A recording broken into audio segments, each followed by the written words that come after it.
அல்லாஹ் தன்னுடைய திருமறை குர்ஆன்ல சொல்றான், "ஃபதுகுரூனி அதுகுருக்கும்." நீங்கள் என்னை நினைவு கூறுங்கள், நான் உங்களை நினைவு கூறுவேன் அப்படின்னு சொல்லி அல்லாஹ் தன்னுடைய திருமறை குர்ஆன்ல சொல்லி காட்டுறான். அல்லாஹுடைய இந்த வசனத்தை செயல்படுத்துற வகையில நம்ம எல்லாரும் இங்க அல்லாஹுவை நினைவு கூறுறதுக்காக ஒன்று கூடியிருக்கோம். இதுல ஒரு சுப செய்தி என்ன அப்படின்னா, நம்ம எப்படி இங்க அல்லாஹுவ ஒரு இடத்துல ஒன்று கூடி நினைவு கூர்ந்து கொண்டிருக்கிறோமோ, அதே போல இங்க இருக்கிற ஒவ்வொரு மனிதரையும் அல்லாஹ் தன்னுடைய சபையில நினைவு கூர்ந்துட்டு இருக்கான்.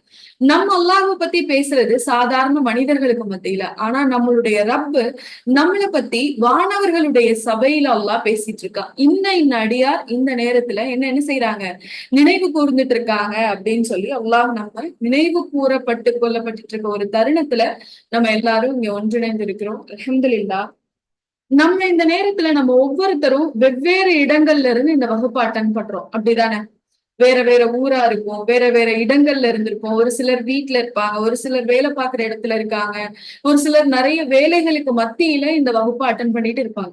இப்படி பல்வேறு சூழல்களுக்கு மத்தியில நம்ம அல்லாஹுவை நினைவு கூறுறதுக்காக ஒரு இடத்துல ஒன்று கூடி இருந்தாலும் நபி ஸல்லல்லாஹு அலைஹி வஸல்லம் அவங்க சொல்றாங்க, நீங்க எல்லாரும் இப்போ சொர்க்கத்துடைய பூங்காவுல இருக்கீங்க அப்படின்னு சொல்லி சொல்றாங்க.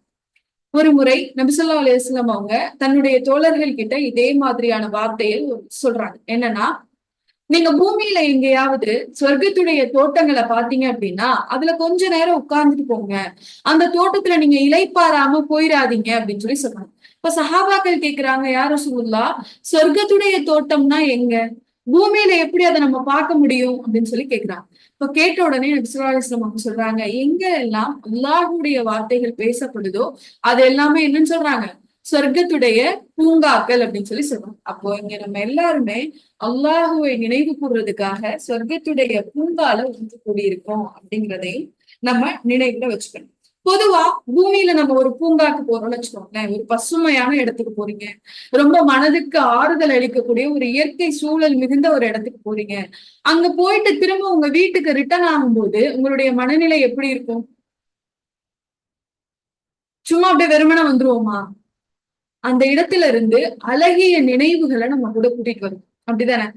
ஒரு பீச் போனாலோ, இல்ல ஒரு ஹில் ஸ்டேஷன் போனாலோ, இல்ல ஒரு பார்க் போனாலோ, எங்க போனாலும் நம்ம மனசுக்கு இளைப்பாறக்கூடிய எந்த இடமா இருந்தாலும் அங்க இருந்து வரும்போது கண்டிப்பா ஒரு சில நினைவுகளை நம்ம மனதோட எடுத்துட்டு வரும். அதை திரும்ப ஒரு நாள் என்னைக்காவது நம்ம பேசும்போது அதை அசைப்படுவோம், ச்சே அப்படிலாம் இருந்ததுல அப்படின்னு சொல்லி. அப்போ இந்த பூங்காவிலையும் சொர்க்கத்துடைய இந்த பூங்கால இருந்து நம்ம வெளியில போகும்போது நமக்காக ஒரு சில படிப்பினைகளை எடுத்துட்டு போகக்கூடியவங்களா இருக்கும். பேசுற நானா இருந்தாலும் சரி, அது செவியேற்கிற நீங்களா இருந்தாலும் சரி, இந்த அமர்வின் மூலமா ஏதாவது ஒரு படிப்பினையாவது நம்ம என்ன செய்யணும், எடுத்துட்டு போகணும் அப்படிங்கிற எண்ணத்தை நம்ம ஆரம்பத்திலே வச்சுக்கணும். அல்லாஹ் கிட்ட இந்த அமர்வை துவங்குறதுக்கு முன்னாடி இதை ஒரு பிரார்த்தனையா கூட நம்ம வைக்கலாம். யா அல்லாஹ், எனக்கு பயனுள்ள கல்வியை ஏற்படுத்தி கொடு, நான் கத்துக்கிற ஒவ்வொரு விஷயத்தையும் எனக்கு பயனா மாத்தி கொடு, இந்த அமர்வுல இருந்து நான் என்னுடைய வாழ்க்கையில செயல்படுத்துறதுக்கு ஏதாவது ஒரு விஷயத்தையாவது எனக்கு அருள் செய் அப்படின்ற துவாவோட நம்ம இந்த அமர்வுக்குள்ள நுழைவோம் இன்ஷா அல்லாஹ். இன்னைக்கான தலைப்பு என்னன்னு தெரியுமா? வேற போஸ்டர்ல பாத்திருப்பீங்கன்னு நினைக்கிறேன். என்ன தலைப்பு இன்னைக்கு?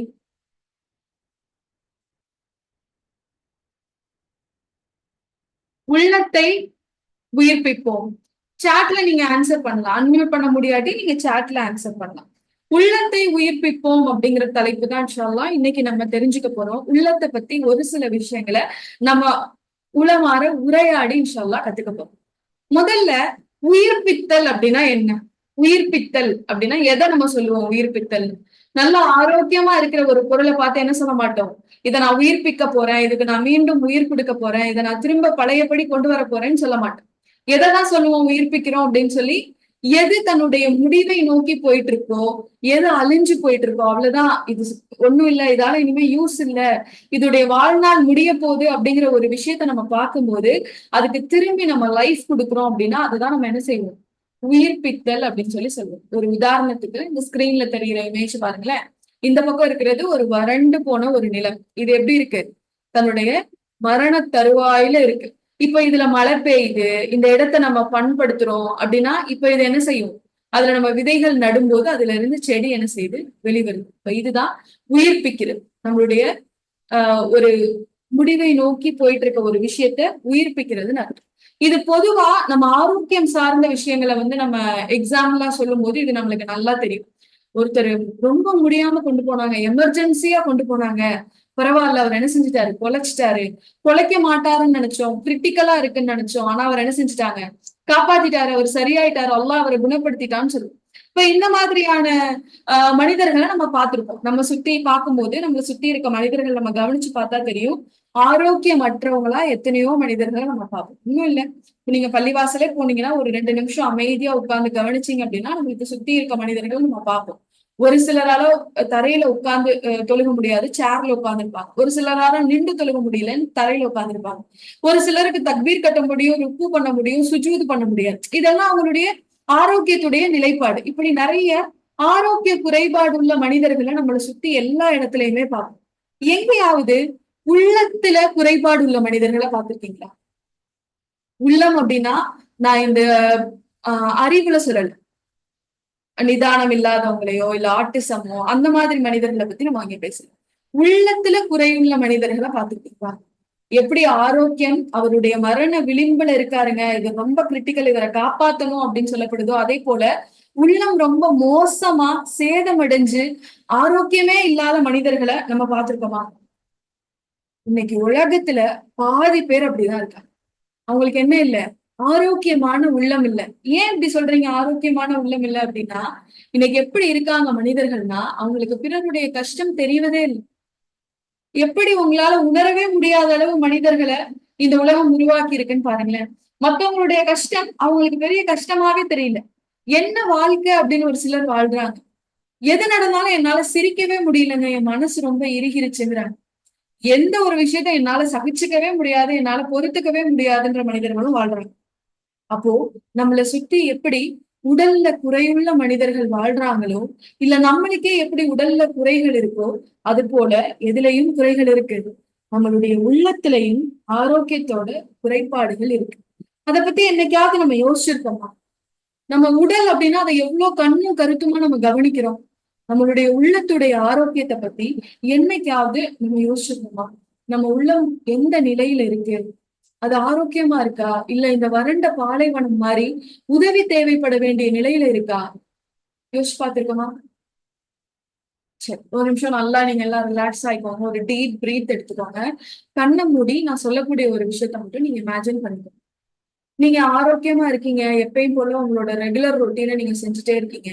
இப்ப நீங்க தொழுகைக்காக நீங்க நிக்கிறீங்க, தக்பீர் கட்டுறீங்க. தக்பீர் கட்டும் போது பார்த்தா உங்களுடைய வலதுபுற மார்பகம் மேல உங்களுக்கு ஒரு சின்ன கட்டி மாதிரி தெரியுது. இதெல்லாம் நீங்க ஃபீல் பண்ணி பாருங்க, சும்மா கேட்காம இதை நீங்க கண்ணை மூடி நீங்க இது பண்ணி பாருங்க. உங்க வலதுபுற மார்புல ஒரு சின்ன ஒரு கட்டி மாதிரி தெரியுது. அது உங்க கையில தென்பட்ட உடனே இப்ப உங்க மனநிலை எப்படி இருக்கும்? எப்படி இருக்கும்? ஒரு கட்டி மாதிரி தெரியுதே அப்படின்னு நம்ம கையில அது ஃபீல் பண்ண உடனே நம்ம மனசு என்னென்னலாம் யோசிக்கும்? சாட்ல பண்ணுங்க. என்னென்னலாம் யோசிக்கும்? எப்படா தொழுக முடியும்? எப்படா தொழுக முடியும்? இது என்னன்னு போய் நம்ம எப்ப பார்க்கலாம்? தொழுது முடிச்ச உடனே என்ன செய்ய ஆரம்பிச்சிருவோம்? அது என்னவா இருக்கும்னு ஆராய்ச்சி பண்ண ஆரம்பிச்சிருவோம். அதை உடனே கூகுள் பண்ண ஆரம்பிச்சிருவோம். அந்த கட்டி எப்படி இருக்கு? அது கேன்சரா இருந்தா அந்த கட்டி எப்படி இருக்கும்? இப்போ உடல்ல ஒரு சின்ன ஒரு அசௌகரியம் வரும்போது, அது லேசான ஒரு சாதாரண பிரச்சனையா கூட அது இருக்கலாம். ஆனா ஒரு சின்ன அசௌகரியம் வந்த உடனே நம்ம மனசுல எவ்வளவு பயம் வருது.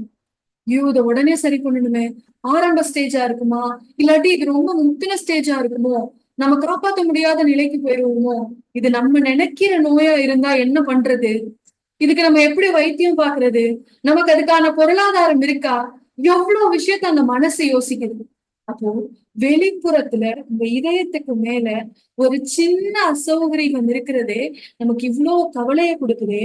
அந்த இதயம் எப்படி இருக்கு, அது அசௌகரியம் இல்லாம இருக்கா அப்படிங்கறது என்னைக்காவது நம்ம யோசிச்சு பார்த்திருக்கோமா? அதை பத்தி என்னைக்காவது நம்ம கவலைப்பட்டிருக்கோமா? நம்மளுடைய வெளி தோற்றமும் வெளி ஆரோக்கியமும் நல்லா இருக்கணும்னு நினைக்கிற நம்மளுடைய உள்ளம் நல்லா இருக்கா? அல்லாஹ் அவனுடைய உள்ளத்தை தான் பாக்குறேன்னு சொல்றானே.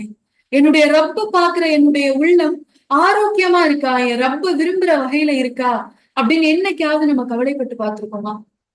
அறிஞர்கள் சொல்றாங்க, இந்த உலகத்துல ஒரு விஷயத்துக்கு உடனடியா ஃபர்ஸ்ட் எய்ட் பண்ணணும், உடனடியா மருத்துவம் பார்க்கணும், உடனடியா உதவி செய்யணும் அப்படின்னு ஒரு நோய் இருந்துச்சு அப்படின்னா அது உள்ளத்துல ஏற்படுற நோய் தான் அப்படின்னு சொல்லி சொல்லுவாங்க.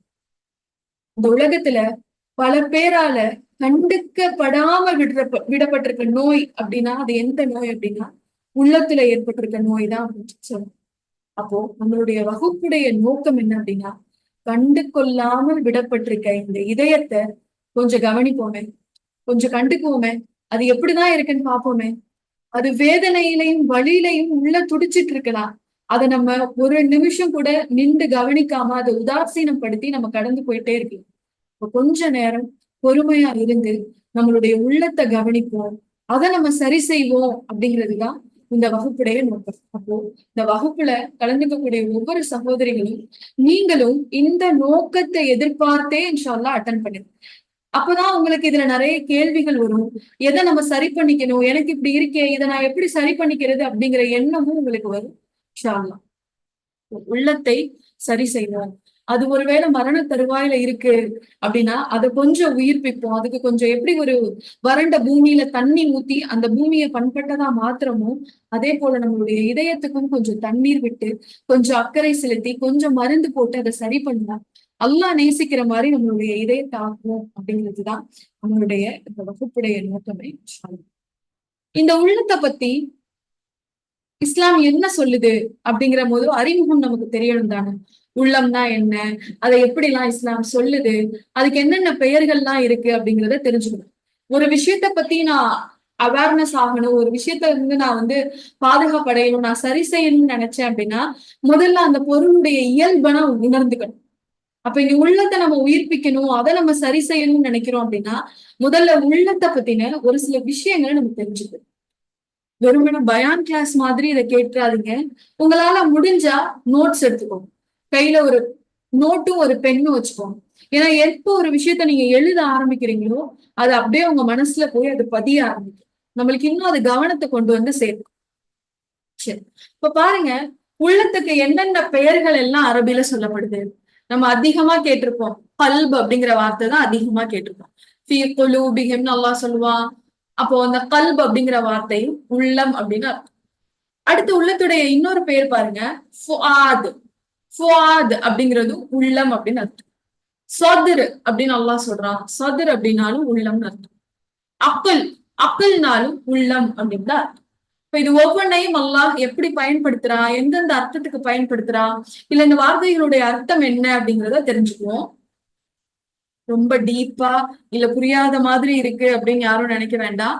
முதல்ல ஒரு அறிமுகம், இதெல்லாம் தெரிஞ்சாதான் நம்ம அதை எப்படி சரி செய்யணும் அப்படிங்கிற முயற்சிக்கு நம்ம வர முடியும். அப்படிங்கறதாலதான் சின்ன அறிமுகம் தான் இது. இப்ப பாருங்க, அல்லாஹ் முதல்ல கல்புன்னு ஒரு வார்த்தையை சொல்லி இதயத்தை அடையாளப்படுத்துறான். கல்புனா என்ன, இந்த அரபி வார்த்தைக்கு என்ன அர்த்தம் அப்படின்னா ஒரு விஷயத்துடைய மைய பகுதிய கல்புன்னு சொல்லுவாங்க. ஒரு விஷயத்துடைய மைய பகுதிய கல்புன்னு சொல்லுவாங்க. இப்ப உதாரணத்துக்கு உங்க வீட்டுடைய கல்வி யாரு, உங்க வீட்டுடைய கல்வி யாரு, உங்க வீட்டுடைய மைய பகுதி யாரு? அந்த குடும்ப தலைவர் தான் என்னவா இருக்க முடியும், கல்பா இருக்க முடியும். அப்ப அந்த வீட்டுடைய மைய பகுதி குடும்ப தலைவர்னா அவர் தான் அந்த வீட்டுடைய கல்பு. அப்ப கல்பு அப்படிங்கிற வார்த்தைக்கு ஒரு விஷயத்துடைய மைய பகுதி, முக்கியமான ஒரு விஷயம் அப்படின்னு சொல்லலாம். இன்னொரு ஒரு இடத்துல கல்ப பத்தி சொல்லும் போது இன்னொரு ஒரு விளக்கம் அதுக்கு என்ன சொல்றாங்க அப்படின்னா, கல்பு அப்படிங்கிறது அப்படியே ஒவ்வொரு புறமா திரும்பிக்கிட்டே ஒரு விஷயம் இருந்ததுன்னா அத கல்புன்னு சொல்லி அரபுல சொல்லுவாங்க. திரும்பிக்கிட்டே இருக்கு, மாறிக்கிட்டே இருக்கு. கரெக்டான பெயர் தானே கல்புன்னு வச்சிருக்காங்க. நம்மளுடைய உள்ளம் என்னைக்காவது ஒரு நிலையில இருந்திருக்கா, ஒரு நிலையில ஒரு யோசனையில ஒரு சிந்தனையில செயல்பட்டு இருக்கா? முதல்ல இது சரின்னு யோசிக்கும், அப்புறம் அது சரின்னு யோசிக்கும், இல்ல முதல்ல செஞ்சிருக்கதையே செஞ்சிருக்கலாமோ அப்படின்னு யோசிக்கும். பாருங்க, இந்த உள்ளத்துக்கு நபிசுல்லா அலைஹிஸ்ஸலாம் அவங்க இந்த கல்ப் அப்படிங்கிற தன்மைக்கு ஒரு அழகான ஒரு உதாரணம் கொடுக்குறாங்க. இதயம் அப்படிங்கிறது என்ன அப்படின்னா காத்துல பறக்க விட்ட பறவையின் இறகை போல. நீங்க நல்லா காத்தடிக்கிற காலத்துல பறவையுடைய இறகை தூக்கி போட்டு பார்த்திருக்கீங்களா? அது எப்படி போகும்? அப்படியே நேரா போய் கீழே விழுகுமா? எப்படி போகும்? அப்படியே ஆடி ஆடி அப்படியே அலைப்பாஞ்சு அலைப்பாஞ்சு அப்படி அதோட டைரக்ஷன் மாறி முன்னும் பின்னும் திரும்பிதான் அது போய் நிலத்தை அடையும். அப்ப அதுதான் ஒரு மனிதனுடைய உள்ளத்துக்கு உதாரணம். அதனாலதான் உள்ளத்துக்கு கல்ப் அப்படிங்கிற அரபி பெயர் வந்து வந்துச்சு. அடுத்தது பாருங்க, உள்ளத்துக்கு ஃபுஆத் அப்படின்னு ஒரு பேர் இருக்கு. ஃபுஆத். ஸ்கிரீன்ல மட்டும் கொஞ்சம் ஸ்கிரிபிள் பண்ணாம இருங்க. ஸ்கிரீனை டச் பண்றது ஸ்கிரீன்ல கிறுக்குது, ஸ்கிரிபிள் ஆகுது. அது மட்டும் கொஞ்சம் பாருங்க. உள்ளத்துக்கு பேர் பாருங்க, இன்னொரு பேரு ஃபுஆத் அப்படின்னு ஒரு பேரு. ஃபுஆத் அல்லாஹ் எங்க பயன்படுத்துறான்? மூசா அலைஹிஸ்ஸலாம் அவங்களுடைய வரலாறு அல்லாஹ் சொல்லும் போது, மூசாவின் தாயுடைய இருதயம் துக்கத்தால் வெறுமையாகிவிட்டது. மூசா, ஃபுஆத் அப்படிங்கிற வார்த்தையை அல்லாஹ் இங்க இதயத்துக்கு பயன்படுத்துறான். ஃபுஆத்னா அதனுடைய தன்மை எப்படி இருக்குன்னா, எப்பயுமே எரிஞ்சுக்கிட்டே இருக்கும். எப்பயுமே என்ன செய்யும்? நெருப்பு மாதிரி, அணையாத ஒரு நெருப்பு மாதிரி, ஒரு ஸ்பார்க் மாதிரி அது வந்துகிட்டே இருக்கு. கரெக்டான ஒரு பெயர் தானே. உள்ளம் என்னைக்காவது அமைதியா இருந்து பாத்துருக்கீங்களா? நீங்க காதுக்கு கொஞ்ச நேரம் ரெஸ்ட் கொடுக்கணும்னு நினைச்சா என்ன பண்ணுவோம்? ரொம்ப சத்தமா இருக்கு, காதுல ரொம்ப இரைச்சலா இருக்கு, நான் இதை கேட்க விரும்பல அப்படின்னா என்ன செய்வோம்? காதை மூடிக்கும். ஒரு காட்சியை நீங்க பார்க்க கூடாதுன்னு நினைக்கிறீங்க, நான் வந்து இதை நான் தவிர்க்கணும்னு நினைக்கிறேன் அப்படின்னா நம்ம என்ன செஞ்சிருவோம்? கண்ணை மூடிட்டா அந்த காட்சி போயிடும். நம்ம காதை மூடிட்டா நம்ம கேட்க விரும்பாத விஷயத்த நம்ம கேட்க போறது இல்லை. ஆனா இந்த உள்ளத்தை பொறுத்த வரைக்கும் பாத்தீங்க அப்படின்னா அது என்ன செய்யாது? ரெஸ்டே எடுக்காது. என்னைக்காவது உள்ளம் ரெஸ்ட் எடுத்து பாத்திருக்கீங்களா? நீங்க வேலை செஞ்சாலும் யோசிக்கும், நீங்க வேலை செய்யாம இருந்தாலும் யோசிக்கும், நீங்க தூங்கும் போது உங்களுக்கு யோசனை வரும், கனவா வரும், தூங்கி எந்திரிச்சது பிறகும் வரும். அப்போ எப்படி ஒரு சின்ன ஸ்பார்க், ஒரு நெருப்பு எரிஞ்சுக்கிட்டே இருக்குமோ, புகஞ்சுக்கிட்டே இருக்குமோ, அதே போல என்ன ஆகுமா? மனிதனுடைய உள்ளத்துக்கும் ஃபுஆதுன்னு ஒரு பேர் இருக்கு. ஏன் அப்படின்னா அது தொடர்ந்து எதையாவது சிந்திச்சுக்கிட்டே இருக்கும், எதையாவது யோசனையை போட்டுக்கிட்டே இருக்கும். இங்க அல்லாஹ் மூசா நபியுடைய தாயுடைய இதயத்துக்கு ஃபுஆத் அப்படின்னு சொல்றானா, அவங்க மனசுல அந்த நேரத்துல ஏகப்பட்ட குழப்பம்.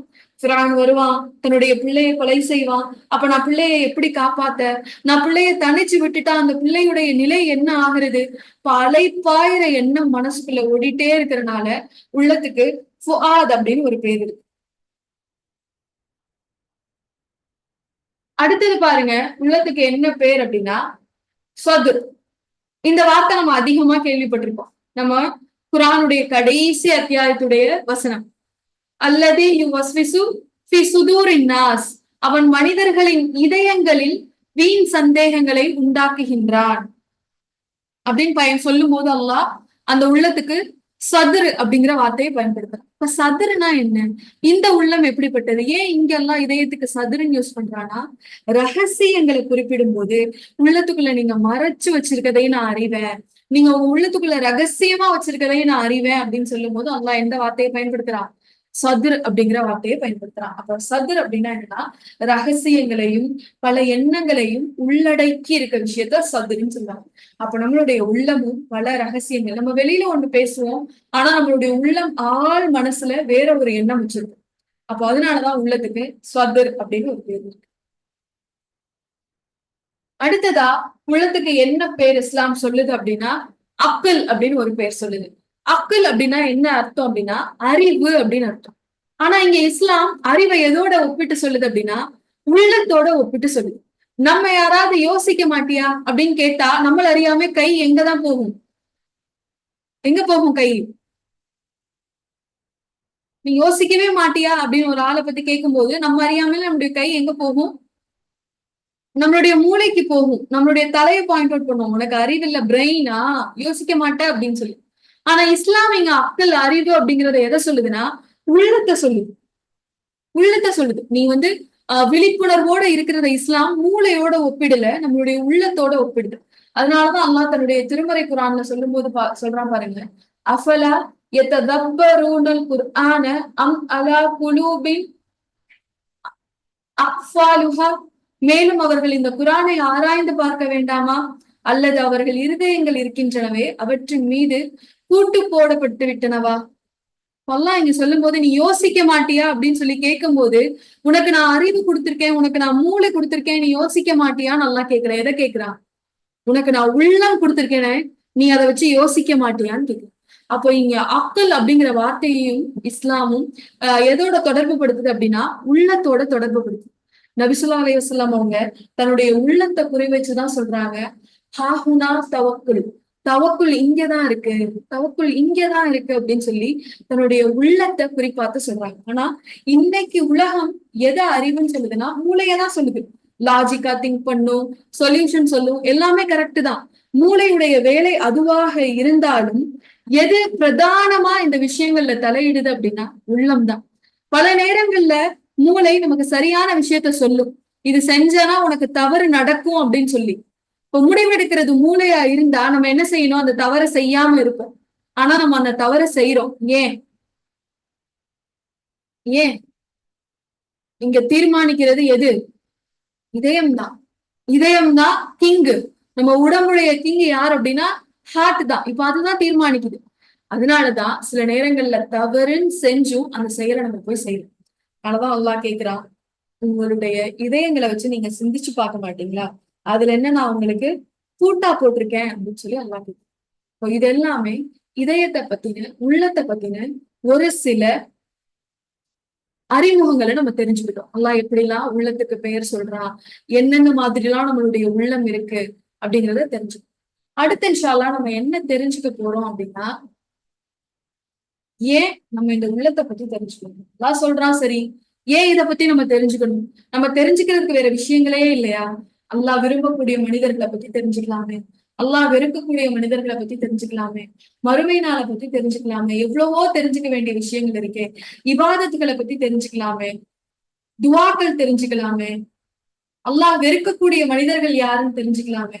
ஏன் உள்ளம்? ஏன் இந்த டாபிக் நம்ம தெரிஞ்சுக்கணும்?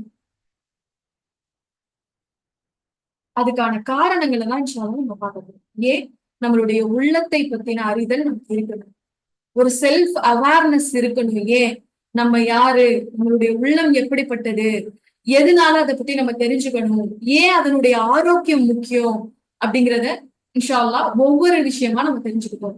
இதுல கிட்டத்தட்ட ஒரு 7 விஷயங்கள் பார்ப்போம்னு நினைக்கிறேன். உள்ளத்தை பத்தி ஏன் நம்ம தெரிஞ்சுக்கணும் அப்படிங்கிறதுக்கான ஒரு 7 காரணங்கள் பார்ப்போம்.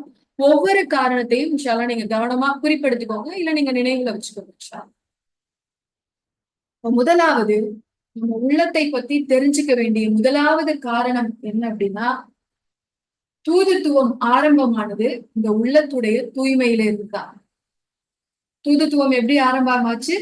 இந்த உள்ள தூய்மையில இருந்துதான் தூதுத்துவமே ஆரம்பமாச்சு. நபி ஸல்லல்லாஹு அலைஹி வஸல்லம் அவங்க சிறு வயதுல இருக்கும்போது, ஒரு 4 வயது கிட்ட அவங்க இருக்கும்போது, அவங்க தன்னுடைய வளர்ப்பு தாயான ஹலிமா சாதியா அவங்க கிட்ட ரலியல்லாஹு அன்ஹா கிட்ட இருக்கும்போதுதான் யார் வரா, இப்ப நபி ஸல்லல்லாஹு அலைஹி வஸல்லம் அவங்க சிறுவர்களோட விளையாடிட்டு இருக்காங்க. யார் வரா அங்க? ஜிப்ரீல் அலைஹிஸ்ஸலாம் அவங்க வராங்க. ஜிப்ரீல் அலைஹிஸ்ஸலாம் அவங்க வந்து நபி ஸல்லல்லாஹு அலைஹி வஸல்லம் அவங்களுடைய நெஞ்சை பிளந்து உள்ள இருந்து அவங்களுடைய இதயத்தை எடுத்து ஒரு தங்க தட்டுல வச்சு ஜம்சம் தண்ணி ஊத்தி அதை சுத்தப்படுத்தி அதுல இருக்கக்கூடிய ஒரு பகுதியை எடுத்து போடுறோம். அந்த பகுதி தான் ஷைத்தானுடைய பகுதி. கருப்பா இருக்கக்கூடிய உள்ளத்துல இருந்து ஒரு துண்டை எடுத்து போடுறாங்க. அது ஷைத்தானுடைய துண்டு அப்படின்னு சொல்லி சொல்றாங்க. அப்போ தூதுத்துவம் வர்றதுக்கு முன்னாடியே ஒரு விஷயம் நடைபெற்றது அப்படின்னா அது என்னன்னா, உள்ளத்தை தூய்மைப்படுத்துற விஷயம். அல்லாஹ் இந்த குர்ஆன கொண்டு வந்து இப்ப அந்த உள்ளத்துலதான் சேர்க்க போறோம். யாருடைய உள்ளத்துல இப்ப வஹி வரப்போகுது? நபி ஸல்லல்லாஹு அலைஹி வஸல்லம் அவங்களுடைய உள்ளத்துக்கு தான் இப்ப அந்த வஹி வரப்போகுது. அப்ப குர்ஆனை தாங்கக்கூடிய அந்த உள்ளம் எப்படி இருக்கணும்? எப்படி இருக்கணும்? தூய்மையானதா இருக்கணும். அப்படிதானே? அப்ப அல்லாஹ் நபி ஸல்லல்லாஹு அலைஹி வஸல்லம் அவங்களுக்கு வஹியை கொண்டு வந்து சேர்க்கிறான் அப்படின்னா, அதுக்கு முன்னாடி அல்லாஹ் அந்த உள்ளத்தை தூய்மைப்படுத்தணும்னு நினைச்சான். அல்லாஹ் இந்த குர்ஆனை பத்தி தன்னுடைய திருமறை குர்ஆன்ல சொல்லும் போது பாருங்களேன், நபியே, நாம் ஒரு மலையின் மீது இந்த குர்ஆனை இறக்கி இருந்தோமானால் அல்லாஹுவின் பயத்தால் அது நடுங்கி பிளந்து போவதை நீங்க பார்த்திருப்பீங்க. அது வெடிச்சிருக்கும் அல்லாஹ்வுடைய பயத்துல. ஆனா அந்த குர்ஆனை இப்ப நம்ம எங்க வந்து இறக்குறோம்? உங்களுடைய இதயத்துல இருக்கிறோம். அது கனமான வார்த்தை, ஆழமான வார்த்தை. அந்த வார்த்தையை உங்களுடைய இதயம் உள் வாங்கணும் அப்படின்னா முதல்ல உங்களுடைய உள்ளம் எப்படி இருக்கணும்? தூய்மையா இருக்கணும். அதுக்காக முதல்ல நம்மளுடைய உள்ளத்தை பத்தி நம்ம தெரிஞ்சுக்கக்கூடியவங்கள, நம்ம பார்த்து பார்த்து வளர்க்கிற நம்மளுடைய பிள்ளைகளை யார் கையிலயாவது நம்ம கொடுத்துருவோமா? யாருனாலும் பரவாயில்ல கொடுத்துருவோமா? ஒரு பொக்கிஷமா வச்சிருக்க நம்மளுடைய பிள்ளைகளை இல்லதானே? ஒரு நல்ல மனிதனா இருக்கணும், ஒரு தூய்மையானவரா இருக்கணும், அவருக்கு எந்த கெட்ட சிந்தனையும் இல்ல கெட்ட பழக்கங்களும் இருக்கக்கூடாது அப்படின்னு பார்த்து பார்த்துதானே நம்ம அந்த பொறுப்பை நிறைவேற்றணும். அப்போ இருக்கிறதுலே ரொம்ப தூய்மையான அல்லாஹ் நமக்கு வழங்கின அன்பளிப்பிலேயே மிக சிறந்த அன்பளிப்பான இந்த குரானை வாங்கக்கூடிய இந்த இதயம் தூய்மையா இருக்கணுமா, இருக்க வேண்டாமா? அப்போ தூய்மையா இருக்கா இல்லையா அப்படின்னு தெரிஞ்சுக்கிறதுக்கு நம்ம எதை பத்தி தெரிஞ்சுக்கணும்? இந்த உள்ளத்தை பத்தி தெரிஞ்சுக்கிறது அவசியம். ரெண்டாவது, எந்த காரணத்திற்காக நம்ம இந்த உள்ளத்தை தெரிஞ்சுக்கணும் அப்படின்னா, உள்ளம் நினைவூட்டலை உள்வாங்கக்கூடியதா இருக்கு. நம்ம பேசுற, நம்ம கேட்கிற எல்லா உபதேசங்களையும் உள்வாங்கிறது எதுதான்? நம்மளுடைய உள்ளம் தான். நம்ம நினைக்கிறோம் நம்மளுடைய காதுகள் தான் கேக்குது அப்படின்னு. நம்மளுடைய காதுகள் தான் உபதேசத்தை கேக்குதுன்னு நம்ம நினைக்கிறோம். ஆனா அப்படி இல்ல. உபதேசத்தை கேட்கறது எது? நம்மளுடைய உள்ளம் தான். யோசிச்சு பாருங்களேன். ஒரு பள்ளியில உட்கார்ந்துருக்கோம், 2 பேர் பக்கத்துல உட்கார்ந்துருக்காங்க, 2 பேரும் இப்ப உபதேசத்தை கேட்கிறாங்க. 2 பேரும் ஒரே மாதிரியா செயல்படுவாங்க? இல்ல, ஒவ்வொருத்தரும் ஒவ்வொரு மாதிரி செயல்படுவாங்க. ஏன்? அந்த உபதேசத்தை நம்ம 2 பேருக்குமே 2 பேரும் காது வழியா தான் அந்த உபதேசத்தை வாங்கினாங்க. ஆனா அது இறுதியா போய் அடையிற இடம் எது? உள்ளம். அப்ப அந்த உள்ளம் எப்படி இருக்கோ அதை பொறுத்துதான் அவங்களுடைய செயல்பாடுகள் அமையும். இந்த உள்ளத்துக்கு அழகா ஒரு உதாரணம் சொல்றாங்க பாருங்க. மழையும் இந்த உள்ளமும் ஒண்ணு. மழை எப்படி போய் ஒரு இடத்துல விழுகுதோ அதை பொறுத்துதான் அதனுடைய தன்மையும் அதனுடைய மதிப்பும். ஒரு நல்ல விளை நிலத்துல மழை விழுந்துச்சு, மழை துளிகள் விழுந்துச்சு அப்படின்னா என்ன ஆகும்? அங்க இருந்து புதிய செடிகள் முளைக்கும். ஒருவேளை ஒரு சிமெண்ட் தொட்டியில மழை துளி விழுந்துச்சுன்னா என்ன ஆகும்? அது தாக்கு பிடிக்கிற அளவுதான் அது உள்வாங்கும். அதுக்கப்புறம் விழுகிற தண்ணியை ஃபுல்லா அது வெளியேற்றி விட்டுரும். ஏன்னா அதனால என்ன செய்ய முடியாது? உள்வாங்க முடியாது. உப்பு நிறைந்த கடல்லையோ இல்ல ஒரு அழுக்கு நிறைந்த கழிவுநீர் தொட்டிலையோ மழை நீர் விழுந்தா என்ன ஆகும்? அது எதுவுமே பயன்படாது. அதோட விழுந்து கலந்து அதுவும் அதுவாவே மாறிடும். அப்படிதான் உபதேசமும். உங்களுடைய உள்ளம் ஒரு நல்ல விலை நிலைத்த போல இருந்துச்சு அப்படின்னா உபதேசம் வந்து உள்ள விழுகும் பொழுது அதை உள்வாங்கி நம்ம செயல்படுத்தும். நம்மளுடைய உள்ளம் இந்த சிமெண்ட் தொட்டிகள் போல இருந்துச்சு அப்படின்னா எவ்வளவு கெப்பாசிட்டியோ அது மட்டும்தான் தாங்கும். ஏற்கனவே அந்த உள்ளத்துக்குள்ள வேற வேற விஷயங்கள் இருந்தா இப்ப இந்த உபதேசம் உள்ள போகாது. எப்படி அது வெளியில அந்த தண்ணிய அனுப்பிச்சிருமோ அதே போல நம்மளுடைய உள்ளம் என்ன செஞ்சிடும்? வெளியில பரப்பிடும். மத்தவங்களுக்கு சொல்லும். இங்க பாருங்க, நான் ஒரு பயான் கேட்டேன், அதுல என்ன சொன்னாங்க தெரியுமா? இங்க பாருங்க, நான் ஒண்ணு படிச்சேன், அதுல என்ன சொன்னாங்க தெரியுமா அப்படின்னு சொல்லி உபதேசத்தை வெளியில பரப்பும். ஆனா தனக்குள்ள என்ன செய்யாது? வச்சுக்காது. இன்னைக்கு நம்மள பல பேருடைய நிலைமை இதுதான். உபதேசங்களை என்ன செய்யறோம்? நம்ம அழகா வெளியில பரப்புறோம், ஆனா எதையும் நமக்குள்ள உள்வாங்கிக்கிறது இல்லை.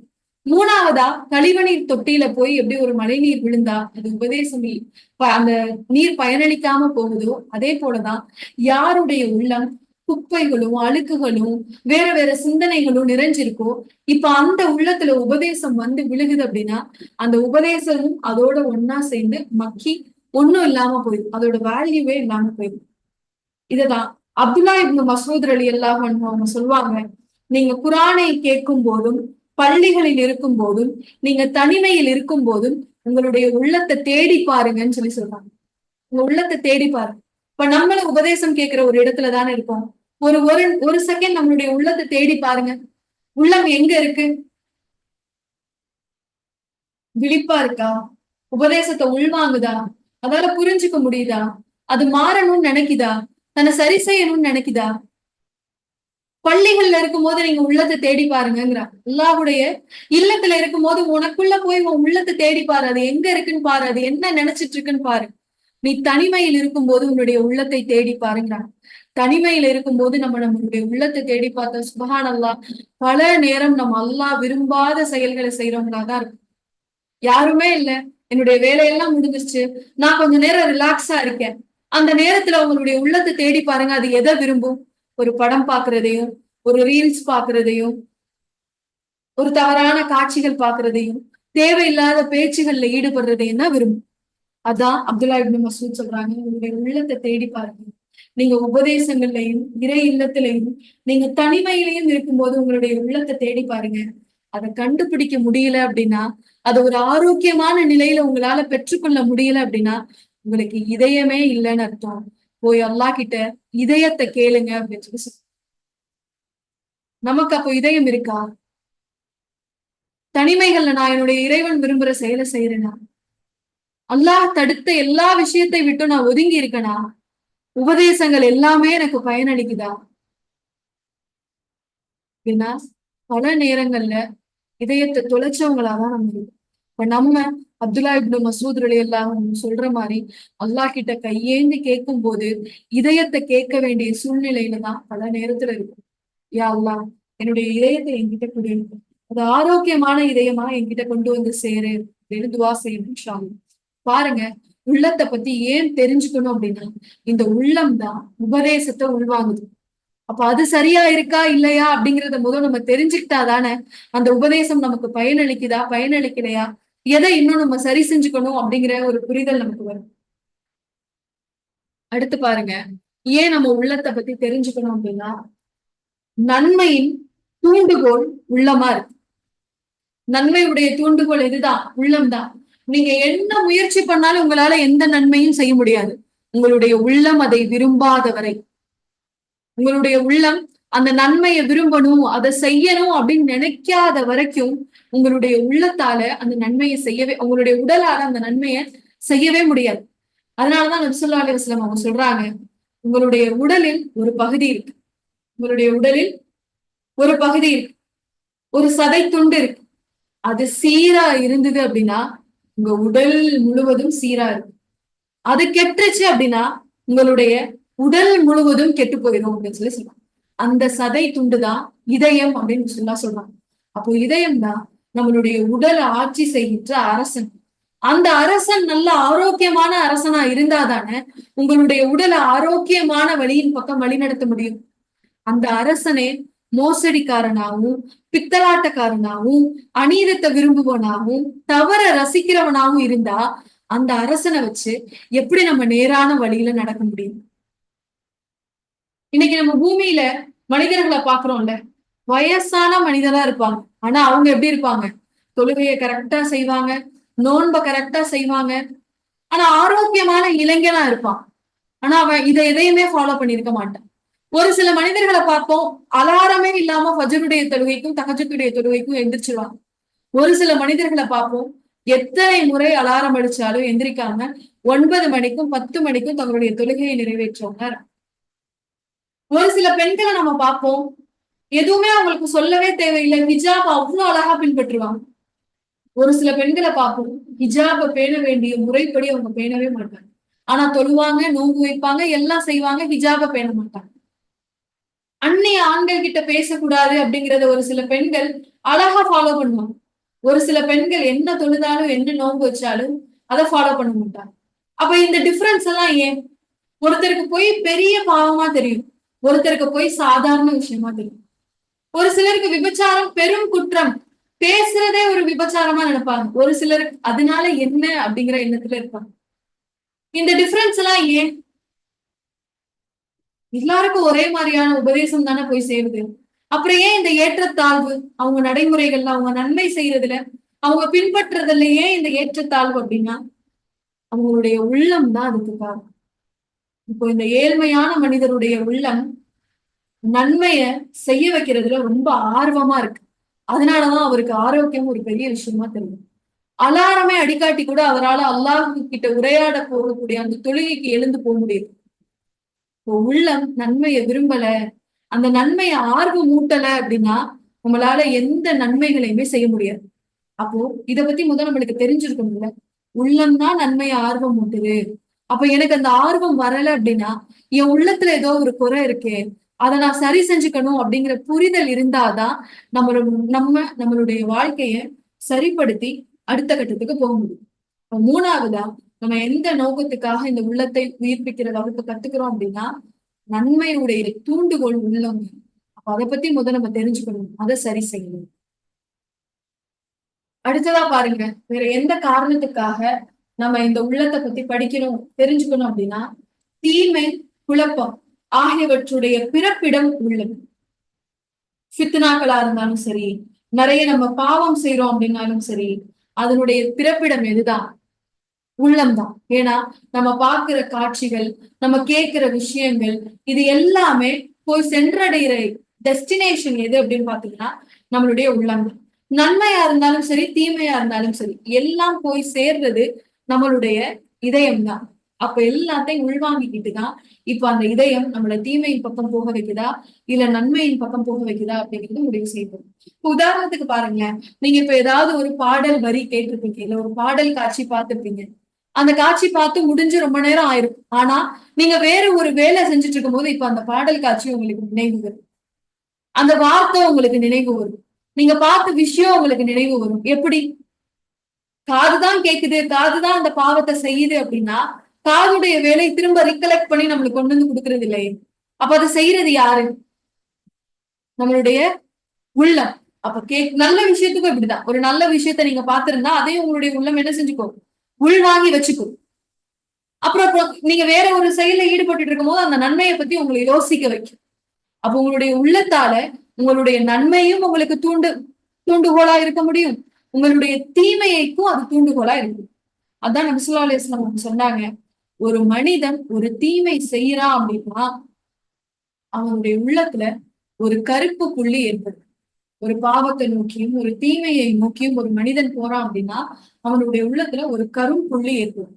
அதை தொடர்ந்து அவன் ஒரு நன்மை செய்யறான் அப்படின்னா அந்த கருப்பு புள்ளி ஒரு வெள்ளை புள்ளியால மாற்றப்படும். இப்படியே மாத்தி மாத்தி நடந்துட்டே இருக்கு. கடைசியில எது மிகைக்குதோ, நன்மை மிகச்சிச்சு அப்படின்னா அவருடைய உள்ளம் பிரகாசமானதா, நல்ல ஒரு ஒயிட் கலர்ல ஒரு டைமண்ட் ஸ்டோன் கையில இருந்தா எப்படி இருக்கும், அப்படி பிரகாசமானதா வெளிச்சத்தை பரப்பக்கூடியதா இருக்கு.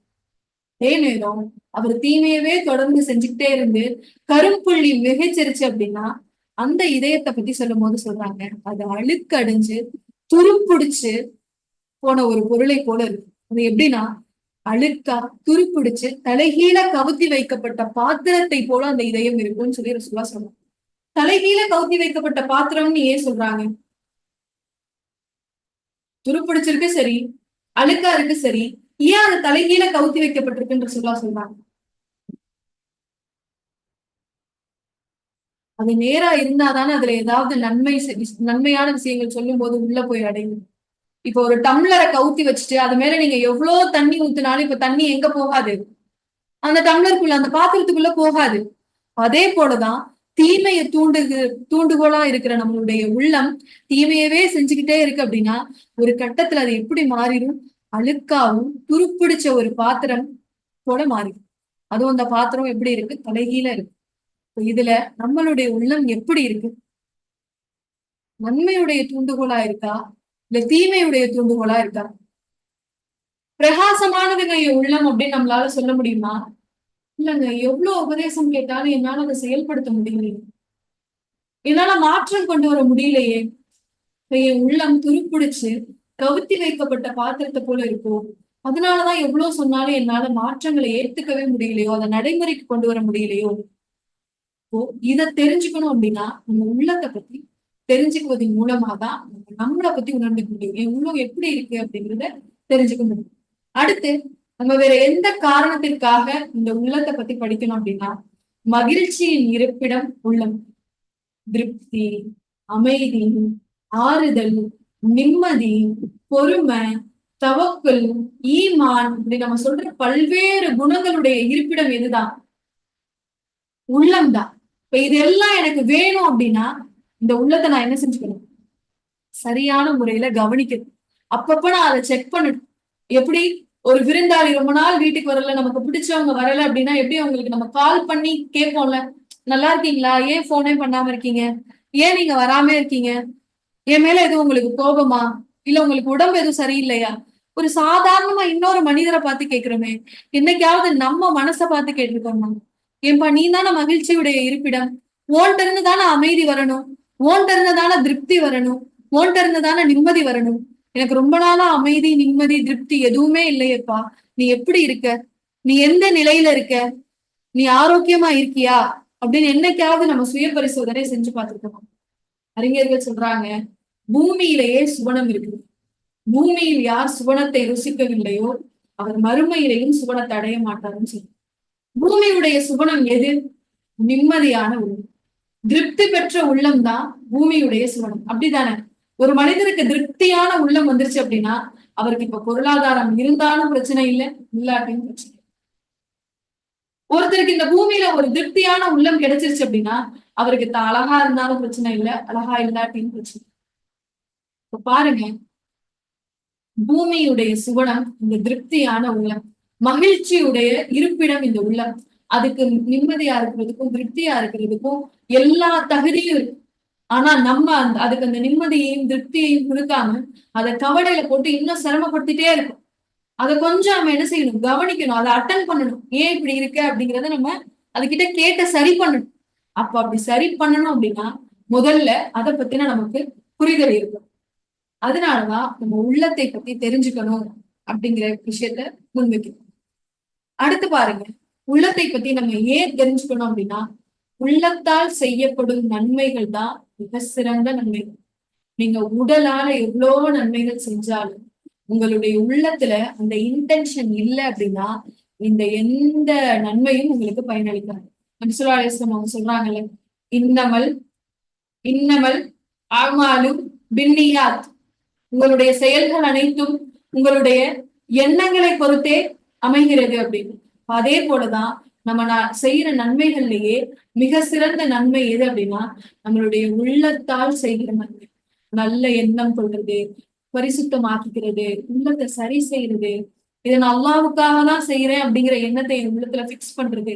அந்த எண்ணம் இல்லாம நாளைக்கு நம்ம எவ்வளோ அமல்கள் செஞ்சாலும் அது வேஸ்ட். நாளை மறுமையில 3 மனிதர்கள் அல்லாஹ் முகம் குப்பர நரகத்துல தள்ளுவான். 3 மனிதர்களை அல்லாஹ் முகம் குப்பர நரகத்துல தள்ளுவான். இந்த ஹதீஸ நம்ம நிறைய முறை கேள்விப்பட்டிருக்கோம். அவங்க யாரு? முகம் குப்பர நரகத்துல போய் விழக்கூடிய அந்த மனிதர்கள் யார்?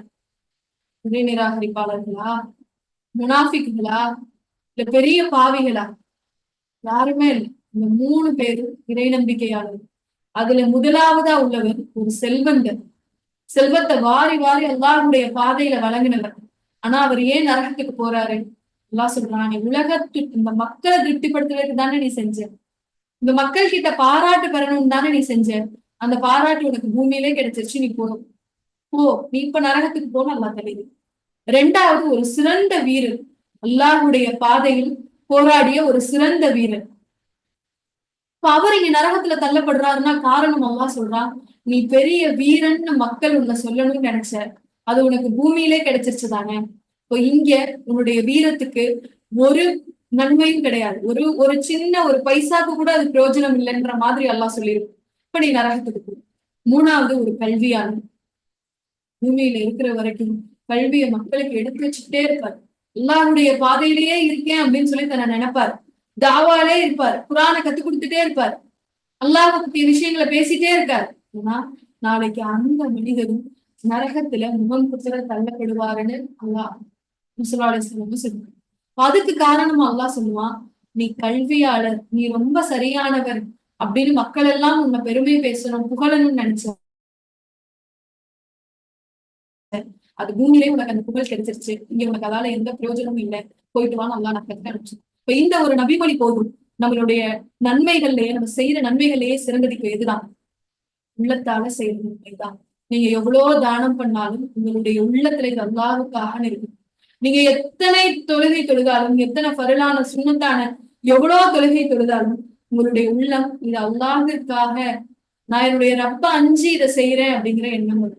பொடுபோக்காகவும் கவனம் இல்லாமையும் பெருமைக்காகவும் புகழப்படுறதுக்காகவும் செய்யப்படுற எந்த நன்மையும் நாளை மறுமையில பயனளிக்காது.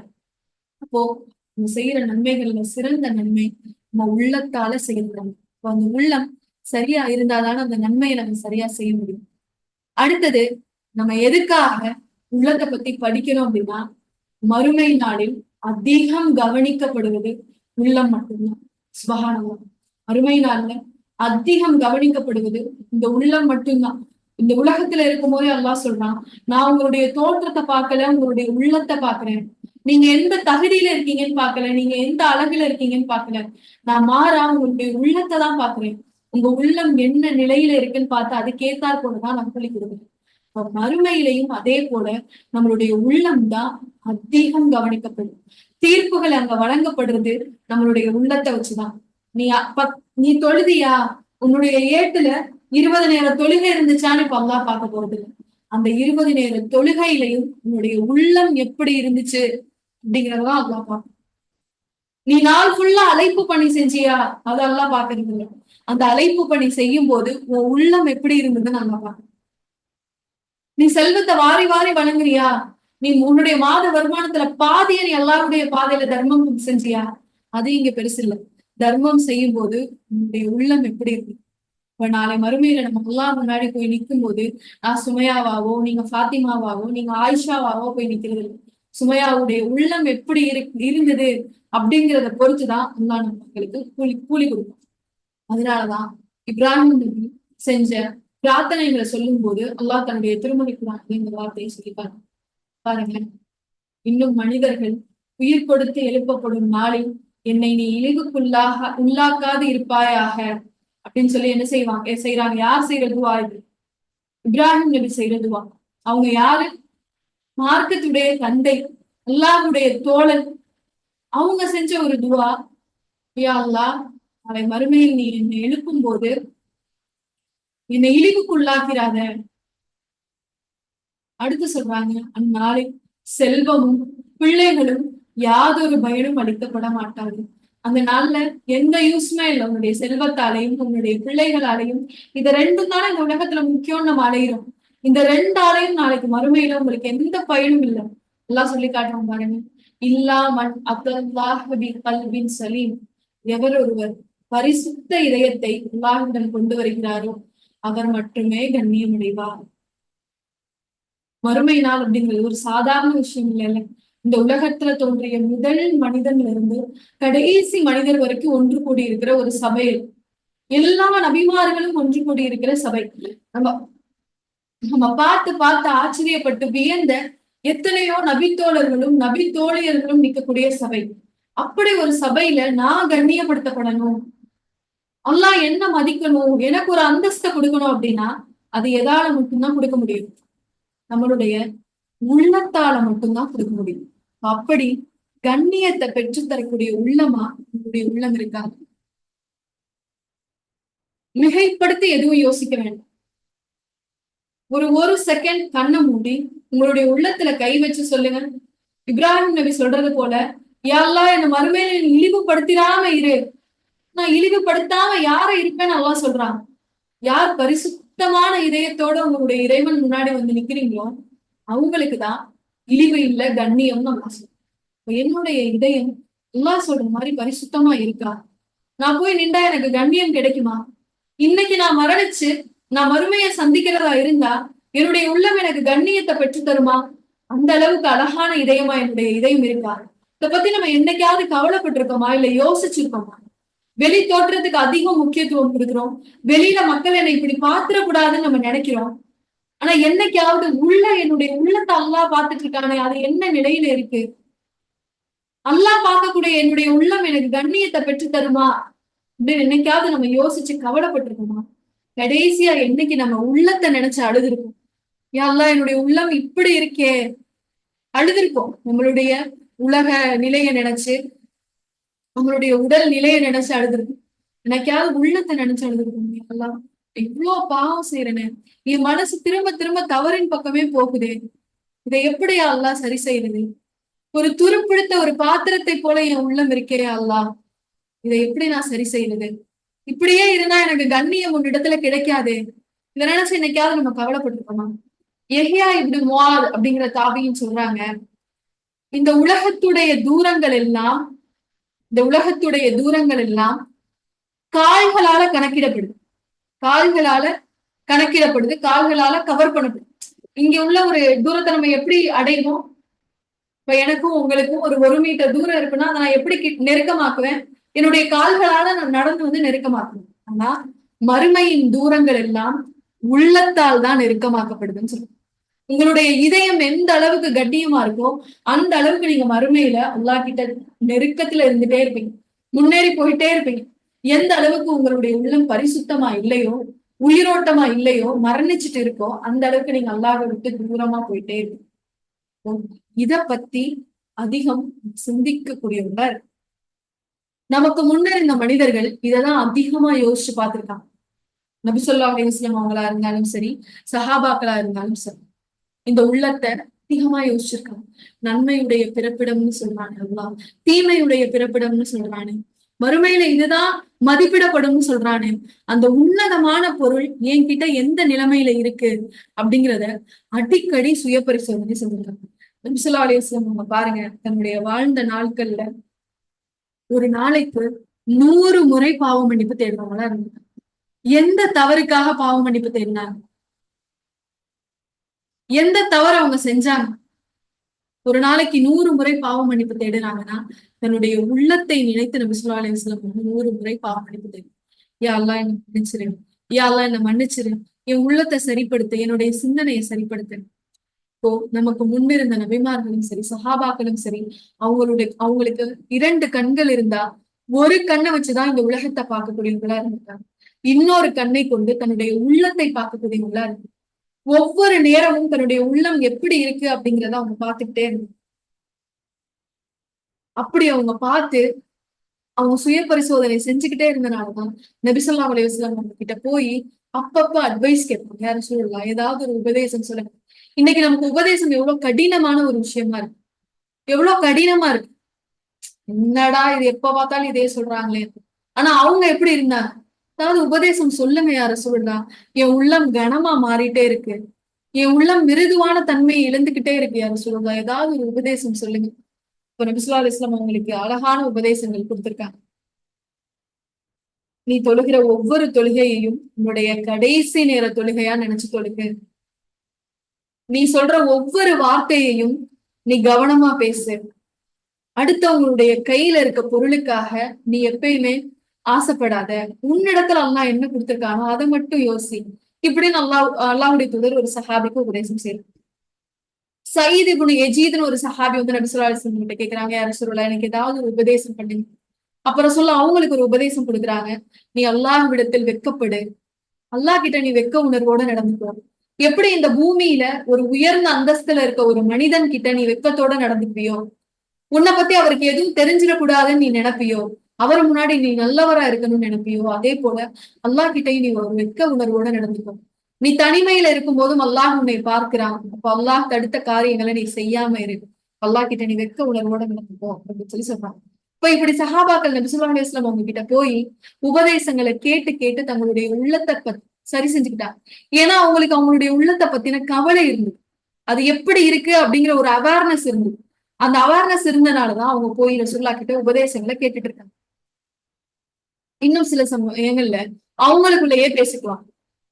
வாங்க கொஞ்ச நேரம் பேசி நம்மளுடைய ஈமான் அதிகரிக்கும். இன்னைக்கு நம்ம பேசுறதா இருந்தா எதுக்கு பேசுவோம்? மனசு ரொம்ப கஷ்டமா இருந்தது, உங்ககிட்ட சொன்னா சரியாயிரும், அதனால நான் பேசுறேன். என்னுடைய கவலைகளை இறக்கி வைக்க பேசுறோம். நம்மளோட சந்தோஷத்தை பகிர்ந்துக்க பேசுறோம். நான் சஹாபாக்களுடைய காலத்துல எப்படி உரையாடி இருக்காங்க, வாங்களேன் கொஞ்ச நேரம் நம்மளுடைய ஈமான நம்ம அதிகரிப்போம், வாங்களேன் நம்மளுடைய உள்ளத்தை நம்ம கொஞ்ச நேரம் சரி செய்வோம் அப்படின்னு பேசிக்கலாம். உமரவேல்லாம் எப்பெல்லாம் சபைகள்ல உட்கார்றாங்களோ, எப்பெல்லாம் மக்கள் ஒன்று கூட்டி அங்க உட்கார்றாங்களோ, அப்ப எல்லாம் அபு மூசா அல் அஸரி அப்படிங்கிற சஹாபிய பார்த்து சொல்லுவாங்கன்னா, அபு மூசாவே குர்ஆனுடைய வசனங்களை ஓதுங்களேன், குர்ஆனுடைய வசனங்களை ஓதுங்களேன், எல்லாரும் கொஞ்ச நேரம் கேட்போம், நம்மளுடைய உள்ளத்தை மிருதுவானதா ஆக்கிப்போம் அப்படின்னு சொல்லி சொல்லுவாங்க. அதே போல இப்னு அபு முலைக்கா அப்படிங்கிற ஒரு தாபியின் சொல்றாரு, நான் என்னுடைய வாழ்க்கையில இது வரைக்கும் 30 சஹாபாக்களை பார்த்திருக்கேன். எத்தனை சஹாபாக்களை பார்த்திருக்காரா? 30 சஹாபாக்களை பார்த்திருக்கேன். அவர்கள் ஒவ்வொருவரும் தன்னுடைய உள்ளத்தில் நயவஞ்சகம் இருக்குதோ அப்படிங்கிறத நினைச்சு பயந்தாங்க. அந்த அச்சம் இல்லாத ஒரு மனிதரை கூட, ஒரு சஹாபிய கூட நான் பார்க்கலன்னு சொல்லுவேன். இன்னைக்கு நம்மளுக்கு அந்த கவலை என்னைக்காவது இருக்கா?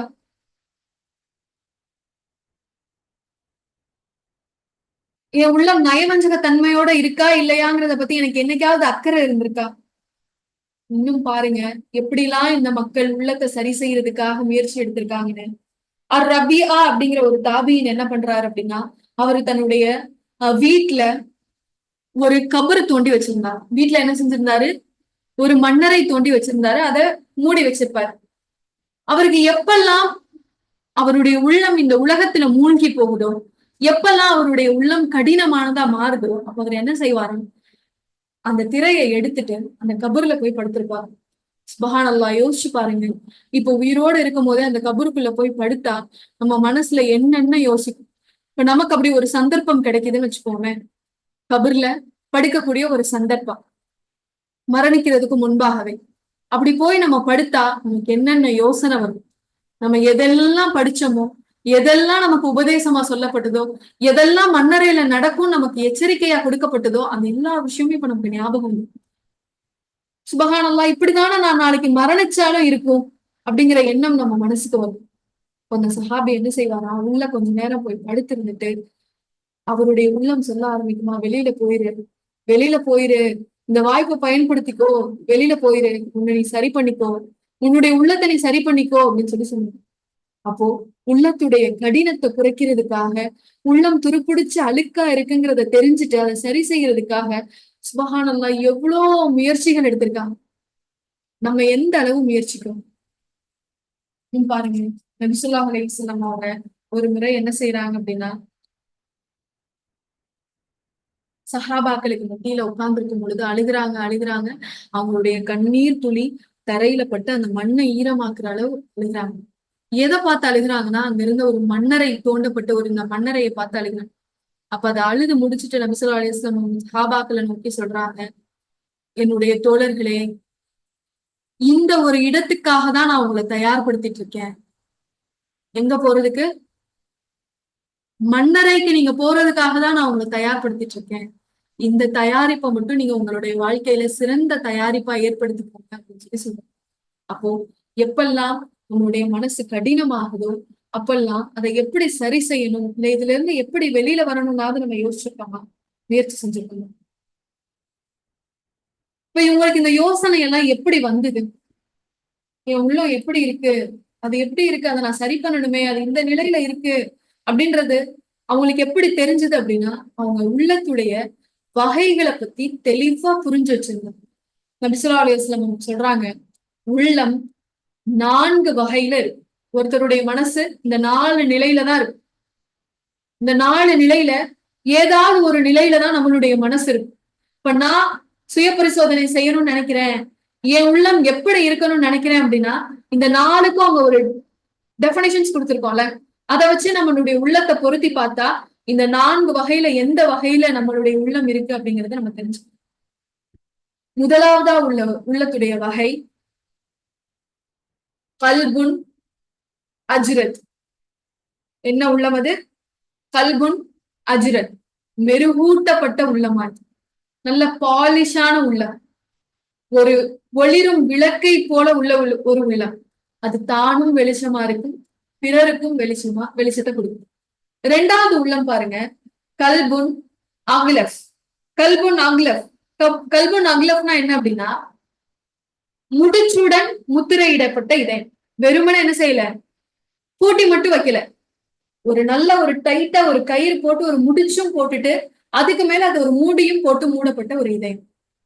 இப்படி ஒரு இதயத்தை எல்லாம் மூடிட்டான்னா அதுக்குள்ள ஏதாவது ஒரு விஷயம் போகுமா, ஏதாவது ஒரு விஷயம் உள்ள நுழையுமா? அடுத்து 3வதா இருக்க ஒரு உள்ளத்தை பாருங்க, கல்புன் மன்கூஸ், தலைகீழாக மாறிய இதயம். தலைகீழா அப்படின்னா நேரா இருக்காது, குப்பரா இருக்கு, அதுக்குள்ள எந்த செய்தியுமே போகாத அளவு உள்ள ஒரு உள்ள. 3வது பாருங்க, கல்புன் முஸ்ஃபஹ், இது மூடப்பட்டிருக்க இதயம். என்ன செஞ்சிருக்கு, எந்த திரையும் இல்ல, எந்த முடிச்சும் இல்ல, எந்த முத்திரையும் இல்லை, சும்மா மூடப்பட்டிருக்க இது. இந்த 4 இதயம் யாருக்கு சொந்தம் அப்படிங்கறதையும் சொல்லும். இந்த கல்புன் அஜ்ரத் இருக்குல்ல, ஒளி வீசக்கூடிய இதயம், யாருக்கு சொந்தம் அப்படின்னா இறை நம்பிக்கையாளருக்கு சொந்தம். நம்மலாம் எனக்கு இறை நம்பிக்கையாளர்கள்னு சொல்றோமே, நம்மளுக்கு இந்த இதயம் இருக்கா? நினைக்கிறீங்களா இருக்குன்னு?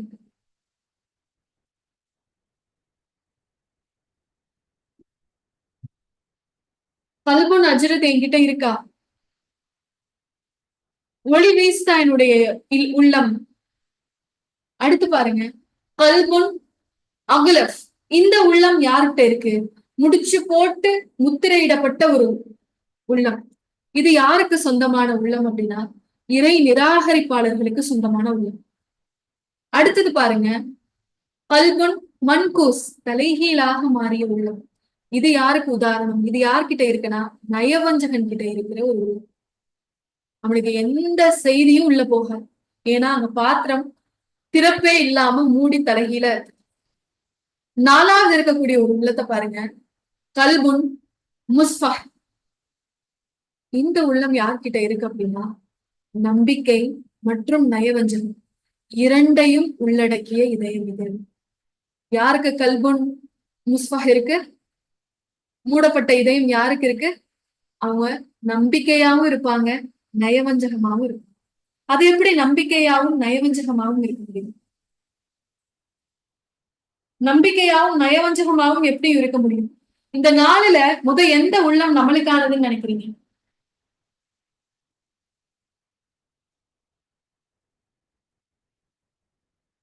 நாளில எது நம்மளுடைய உள்ளம்? நம்ம ஆரம்பத்துல இருந்து பார்த்துட்டு வரோம். ஒரு அறிமுகம் பார்த்தோம், உள்ளம்னா என்னன்னு பார்த்தோம், அதை பத்தி ஏன் தெரிஞ்சுக்கணும்னு பார்த்தோம். அதை தெரிஞ்சுக்கிட்டா அதுக்காக எப்படிலாம் சஹாபாக்களும் நபி ஸல்லல்லாஹு அலைஹி வஸல்லம் அவங்களும் அதை சரி பண்றதுக்கு முயற்சி பண்ணியிருக்காங்க. ஏன் அந்த அளவு முயற்சி பண்ணாங்க அப்படின்னா, இந்த நாள்ல நான் அந்த முதலாவது இடத்துல இருக்கணும் அப்படிங்கிறதுக்காக தான் அந்த முயற்சி பண்ணணும். இப்ப நம்ம இதெல்லாம் படிச்சுட்டு வரும்போது இப்ப நம்மளுக்கு ஒரு ஒரு ஒரு ஐடென்டிபிகேஷன் நமக்கு இந்நேரம் வந்திருக்கணும். என் உள்ளம் இந்த நிலையில தான் இருக்கு அப்படிங்கிறது.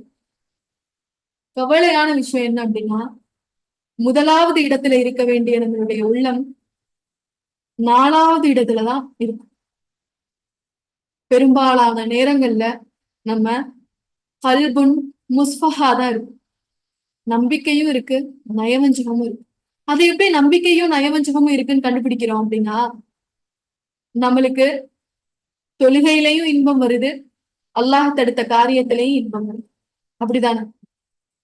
தொழுகிறதும் என்னால முடியுது, அதே போல அல்லாஹ் வெறுத்த ஒரு செயலையும் என்னால செய்ய முடியும்.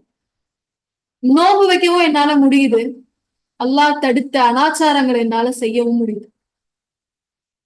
சதக்காவும் என்னால கொடுக்க முடியுது, அதே நேரம் என்னால விபச்சாரத்தையும் ஈஸியா அக்செப்ட் பண்ணிக்க முடியுது.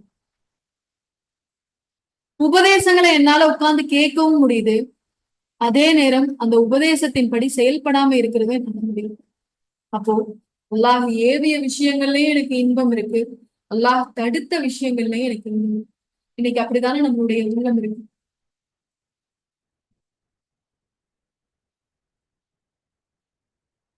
நான் அல்லாஹ் சொல்றான், நான் ஒரு மனுஷனுக்கு ஒரு இதயம் தான் வச்சிருக்கேன்னு சொல்றேன்.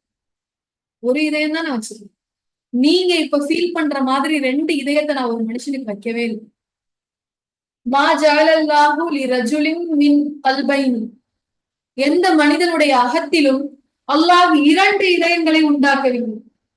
இப்ப நான் 2 இதயம் உங்களுக்கு கொடுக்கலன்னு அல்லாஹ் சொல்றான். ஆனா நம்ம என்ன உணர்றோம்? 2 இதயத்தை உணர்றோம். ஹராம்லயும் எனக்கு இன்பம் இருக்கு, ஹலால்லயும் எனக்கு இன்பம் இருக்கு. ஹராம செய்யும் போதே என் மனசு வருத்தப்படலையே, அதை செய்ய திரும்ப சொல்லுதே. பெரிய பெரிய ஹராம் இல்லை, சின்ன சின்ன விஷயங்கள், சின்ன சின்ன விஷயங்கள் போய் கேலி கூத்துல அதிக நேரம் செலவு பண்றது, அல்லாஹ் விரும்பாத அனாச்சாரங்கள் பக்கம் நான் போறது, இதுவும் எனக்கு மகிழ்ச்சி அளிக்குதே. அல்லாஹ் இப்படி ஒரு இதயத்தையே படைக்கலன்னு சொல்றேன். இப்போ 2 இதயங்களை நான் ஒரு மனுஷனுக்கு உண்டாக்கவே இல்லைன்னு. அப்ப நம்மளுடைய இதயம்லாம் எப்படி இருக்கு? நம்பிக்கையும் இருக்கு, முனாஃபிக் தன்மையும் கலந்துருக்கு. இமாம் இப்னு கையும் சொல்றாங்க, ஒரு மனிதனுக்கு கிடைக்கிற கடுமையான தண்டனை என்ன தெரியுமா? அவனுடைய உள்ளம் நோய்வாய்ப்படுவதும் அவனுடைய உள்ளம் கனமாகும். இப்ப நம்ம இதுல பார்த்தோம் அப்படின்னா, இறை நம்பிக்கையாளருடைய இல்லம் உள்ளம் வெளிச்சமா இருக்கு. ஒரு நிராகரிப்பாளர்னா அதெல்லாம் மூடி வச்சுட்டான். ஒரு நயவஞ்சகன்னா அந்த உள்ளத்தை எல்லாம் தலைகீழ கவுத்திட்டான். இன்னும் ஒரு ஒரு ஒரு இதயம் இருக்கேன், மூடப்பட்ட ஒரு இதயம். இந்த மூடப்பட்ட இதயத்தை நம்ம சரியா கவனிக்கலன்னு வச்சுக்கோங்களேன், அதை மூடின அந்த திரையை நம்ம விளக்கல அப்படின்னா அந்த உள்ளம் எங்க போயிரும்? இந்த முனாஃபிக்கும் இறை நிராகரிப்பாளர்களுடைய இதயம் கூட கடுமையான இடத்தை நோக்கி போயிடும், கடுமைக்கு போயிடும். அப்படி ஒரு மனுஷனுக்கு ஒரு கடுமையான இதயம் வந்துருச்சு அப்படின்னா அதுதான் அல்லாஹ் அவனுக்கு கொடுக்கிற பெரிய தண்டனை. நம்ம நினைப்போம் ஒரு சில நேரங்கள் நம்ம எவ்வளவு பாவம் செய்யறோம், நமக்கு அல்லாஹ்வுடைய தண்டனை வரலையே, இப்ப அல்லாஹ் நம்ம நேசிக்கிறான் போல. அப்படித்தானே நம்ம பல நேரங்கள்ல நினைக்கிறோம். நம்மளை பொறுத்த வரைக்கும் தண்டனை அப்படின்னா ஒண்ணு பூகம்பம் வரணும், இல்ல இடி மின்னல் வரணும், இல்ல ஆறு சமூக கூட்டம் மாதிரி எல்லாம் அழிக்கணும், இல்ல பெரிய நோய்வாய்ப்படணும், பெரிய இழப்பு வரணும். அதெல்லாம் தான் தண்டனைன்னு நம்ம நினைக்கிறோம். அறிஞர்கள் சொல்றாங்க எது தண்டனை தெரியுமா? அல்லாஹ் இன்னும் உன்னை அந்த தவறிலேயே விட்டு வச்சிருக்கிறது தண்டனை. உன்னுடைய உள்ளத்தை பத்தி நீ இன்னும் புரிஞ்சுக்காம இருக்கிறதே தண்டனை.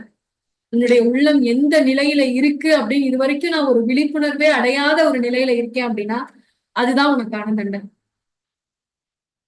அறிஞர்கள் சொல்றாங்க அல்லாஹுவை நெருங்குனா எவ்வளவு இன்பமா இருக்கும், அல்லாஹுவை சார்ந்திருந்தா ஒரு மனசு எவ்வளவு இன்பத்தை ருசிக்கும் அப்படிங்கிற ஒரு விஷயத்த அல்லாஹ் உனக்கு இன்னும் கொடுக்காம வச்சிருக்கானே, அதுதான் உனக்கு கிடைக்கிற பெரிய தண்டனை அப்படின்னு சொல்லி சொல்றாங்க.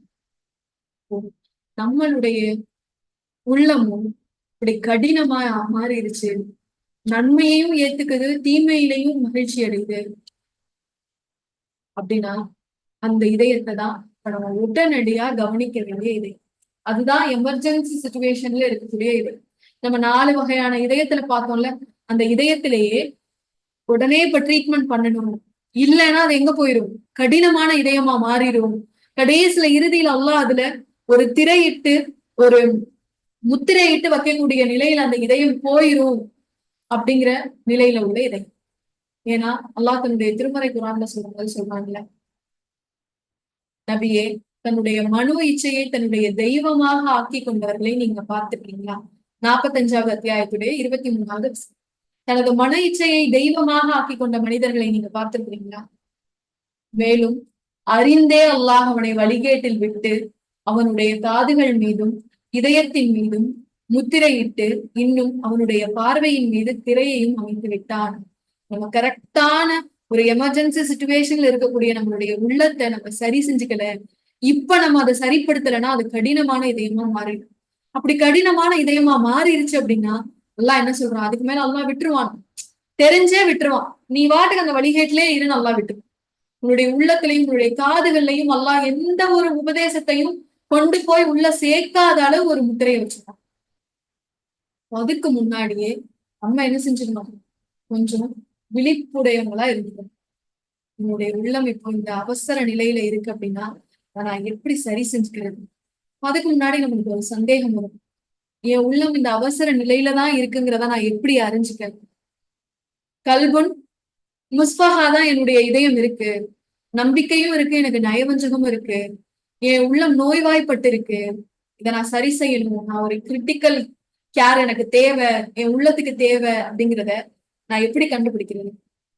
அதுக்காக ஒரு சில அடையாளங்களை அறிஞர்கள் சொல்றாங்க. இந்த மாதிரியான விஷயங்களை நீங்க உணர்ந்தீங்க அப்படின்னா உங்களுடைய உள்ளம் உயிர்ப்பிக்க வேண்டிய நிலையில இருக்கு அப்படின்னா அது என்னங்கிறத பார்க்கலாமா இன்ஷா அல்லாஹ். இதோட இந்த அமர்வு இன்ஷா அல்லாஹ் நிறைவடைஞ்சு. என்னென்ன அடையாளம், நம்ம உள்ளம் ஆபத்தான நிலையில இருக்கா, சரி செய்ய வேண்டிய நிலையில இருக்கா, இல்ல கல்முன் சலீமா நான் இருக்கேனா அப்படிங்கிறதுக்கு எது அடையாளம்? இந்த ஒவ்வொரு அடையாளத்தையும் நான் சொல்லும் போது உங்க கையில பேப்பர் இருந்தா அதை நீங்க உணர்ந்தீங்கன்னா ஆமான்னு போடணும். அந்த அடையாளம் உங்ககிட்ட இருந்தா எஸ், இல்லைன்னா நோ. கடைசியில எத்தனை கேள்விகளுக்கு எத்தனை அடையாளங்கள் உங்ககிட்ட இருக்கு அப்படிங்கிறத பாருங்க. அடையாளங்கள் ஒண்ணு இருந்தா கூட நம்ம அவசர சிகிச்சை பிரிவில் அனுமதிக்கப்பட வேண்டிய நோயாளிகள், உங்களுடைய உள்ளத்தை உடனடியா சரி செய்யக்கூடிய வேண்டிய மனிதர்கள் தான். சரி, இப்ப முதலாவது அடையாளம் பார்ப்போமா? என்னுடைய உள்ளம் நோய்வாய்ப்பட்டிருக்கா, இல்ல என்னுடைய உள்ளம் கடினத்தன்மையை நோக்கி போயிட்டே இருக்கா அப்படிங்கறத அறியறதுக்கான முதல் அடையாளம், குர்ஆனை ஓதும் போதும் குர்ஆனை கேட்கும் போதும் உங்களுடைய மனசு எப்படி இருக்கு? குர்ஆனை ஓதும் போதும் குர்ஆனை கேட்கும் போதும் உங்களுடைய மனசு எப்படி இருக்கு? அது குர்ஆனை நோக்கி திரும்பி இருக்கா, இல்ல குர்ஆனை விட்டு வேறு ஒரு பக்கத்துல திரும்பி இருக்கா?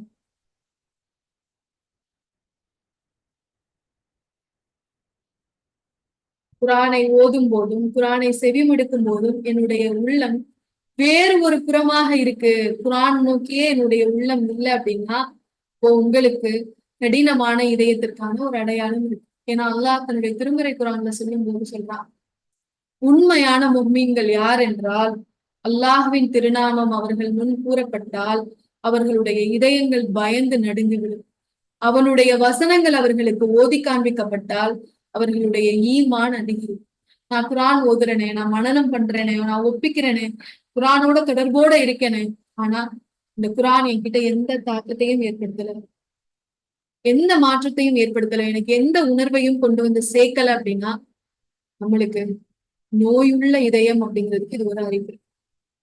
உமர் ரலியல்லாஹு அவங்க என்ன பண்றாங்க, நான் கலிஃபாவா இருக்கக்கூடிய காலத்துல இரவு நேரத்துல ஊருக்குள்ள நடந்து போறாங்க.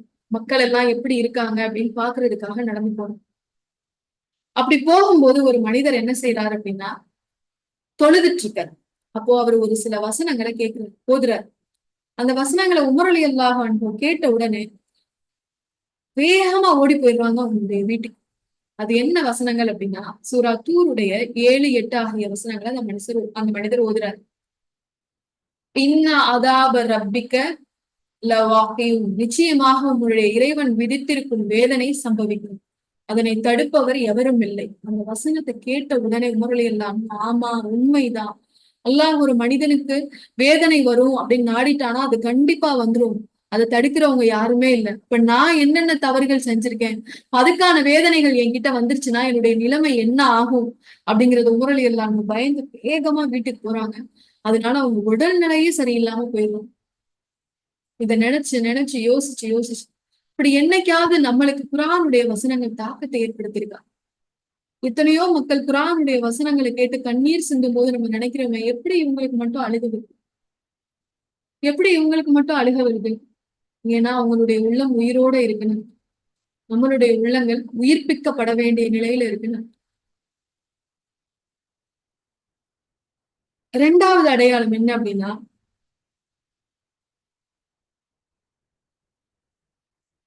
எப்போ நீங்க லாஸ்டா அல்லாஹுடைய நினைவால அழுதிங்க? துவா செய்யும் போது அழுவோம், நம்மளுடைய தேவைகளுக்காக அழுவோம். எப்போ இறுதியா அல்லாஹ் சந்திக்கிறத நினைச்சு அழுதிங்க? அல்லாஹ் உங்களுக்கு கொடுத்த ரஹமத்தை நினைச்சு அழுதிங்க? அப்படி ஒரு அழுகையே என் வாழ்க்கையில நடக்கல அப்படின்னா என்னுடைய உள்ளம் நோய்வாய்ப்பட்டிருக்கு அப்படிங்கிறதுக்கான அறிவு. கடினத்தன்மையை நோக்கி என் உள்ளம் பயணிச்சிட்டு இருக்கு அப்படிங்கிறதுக்கான அறிவு.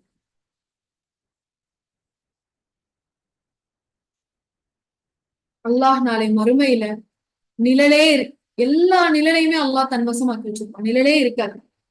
அப்படிப்பட்ட ஒரு நேரத்துல ஒரு சில மனிதர்களுக்கு மட்டும் அல்லாஹ் நிழலை கொடுக்கணும். அதுல நிறைய பிரிவு மக்கள் வர்றாங்க. அதுல ஒருத்தவங்க யார் அப்படின்னா தனிமையில் தன்னுடைய இறைவனை நினைத்து கண்ணீர் சிந்திய மக்கள். அப்படிப்பட்ட ஒரு அழுகை எனக்கு வரவே இல்லை, அல்லாஹுவ நினைச்சு நான் அழுகவே இல்லை, அல்லாஹ்வை சந்திக்கிறத நினைச்சு என் உள்ளம் கவலைப்படவே இல்லை அப்படின்னா என்னுடைய உள்ளம் கடினத்தன்மையை நோக்கி பயணிச்சிட்டு இருக்கு, அதுல ஒரு நோய் இருக்கு அப்படிங்கிறதுக்கான அடையாளம். மூணாவது அடையாளம் பாருங்க, உங்களுக்கு அறிவுரை சொல்லப்படும் போது உங்களுடைய உள்ளம் எப்படி இருக்கு? உங்களை பத்திய உண்மைகளை உங்ககிட்ட கொண்டு வந்து சேர்க்கும் போது உங்களுடைய உள்ளம் எப்படி இருக்கு? அதை அக்செப்ட் பண்ணிக்குதா, இல்ல அதுக்கான நியாயங்களை நிரூபிக்குதா? எத்தனை ஆதாரங்களை கொண்டு வந்து சமர்ப்பிச்சாலும் அந்த உண்மைகளை உங்களுடைய உள்ளம் ஏற்க மறுக்குதா? நீங்க இந்த இடத்துல தப்பு, நீங்க தவறு பண்ணிட்டீங்க, அல்லாஹ் பிடிக்காத ஒரு விஷயத்த நீங்க செஞ்சிட்டீங்கன்னு உங்களுக்கு சொல்லி காட்டப்படும் போது இப்படிலாம் இல்ல, இதனாலதான் நான் இப்படி செஞ்சேன், அந்த சூழல்னாலதான் நான் அப்படி செஞ்சேன் அப்படின்னு காரணங்களை தேடி பயணிக்குதா, இல்ல ஒத்துக்குதா? எந்த உள்ளம் உண்மையையும் உபதேசத்தையும் தன்மேல் உள்ள தவறுகளையும் ஒப்புக்கொள்ளுதோ அந்த உள்ளம் தான் உயிருள்ள உள்ளம். இல்லைங்க என்னால அப்படி ஏத்துக்க முடியாது, எவ்வளவு முயற்சி பண்ணாலும் எனக்கு அது சிரமமா இருக்கு அப்படின்னா நம்மளுடைய உள்ளம் நோய்வாய்ப்பட்டிருக்கு அப்படின்னு. அடுத்து பாருங்க, அடுத்த ஒரு அடையாளம், பாவங்கள் செய்யும் போது உங்களுடைய மனநிலை எப்படி இருக்கும்? அல்லாஹ் தடுத்த ஒரு விஷயத்த செய்யும் போது சும்மா ஏதோ ஒரு நம்ம போன் பார்த்துட்டு இருக்கோம், இல்ல ஏதோ ஒரு புறம் பேசிட்டு இருக்கோம், இல்ல ஏதோ ஒரு சின்ன விஷயம், ஏதோ நம்ம சின்னதா நினைக்கிற ஏதோ ஒரு தவறு செஞ்சுட்டு இருக்கோம். அந்த தவறை செய்யும் போது நம்மளுடைய உள்ளம் எப்படி இருக்கு? அதை நினைச்சு கவலைப்படுதா, இல்ல அது ஒரு பெரிய விஷயமாவே நினைக்கிறேன், இந்த காலத்துல இதெல்லாம் ஒரு பிரச்சனையா அப்படின்னு நினைக்கிறேன்?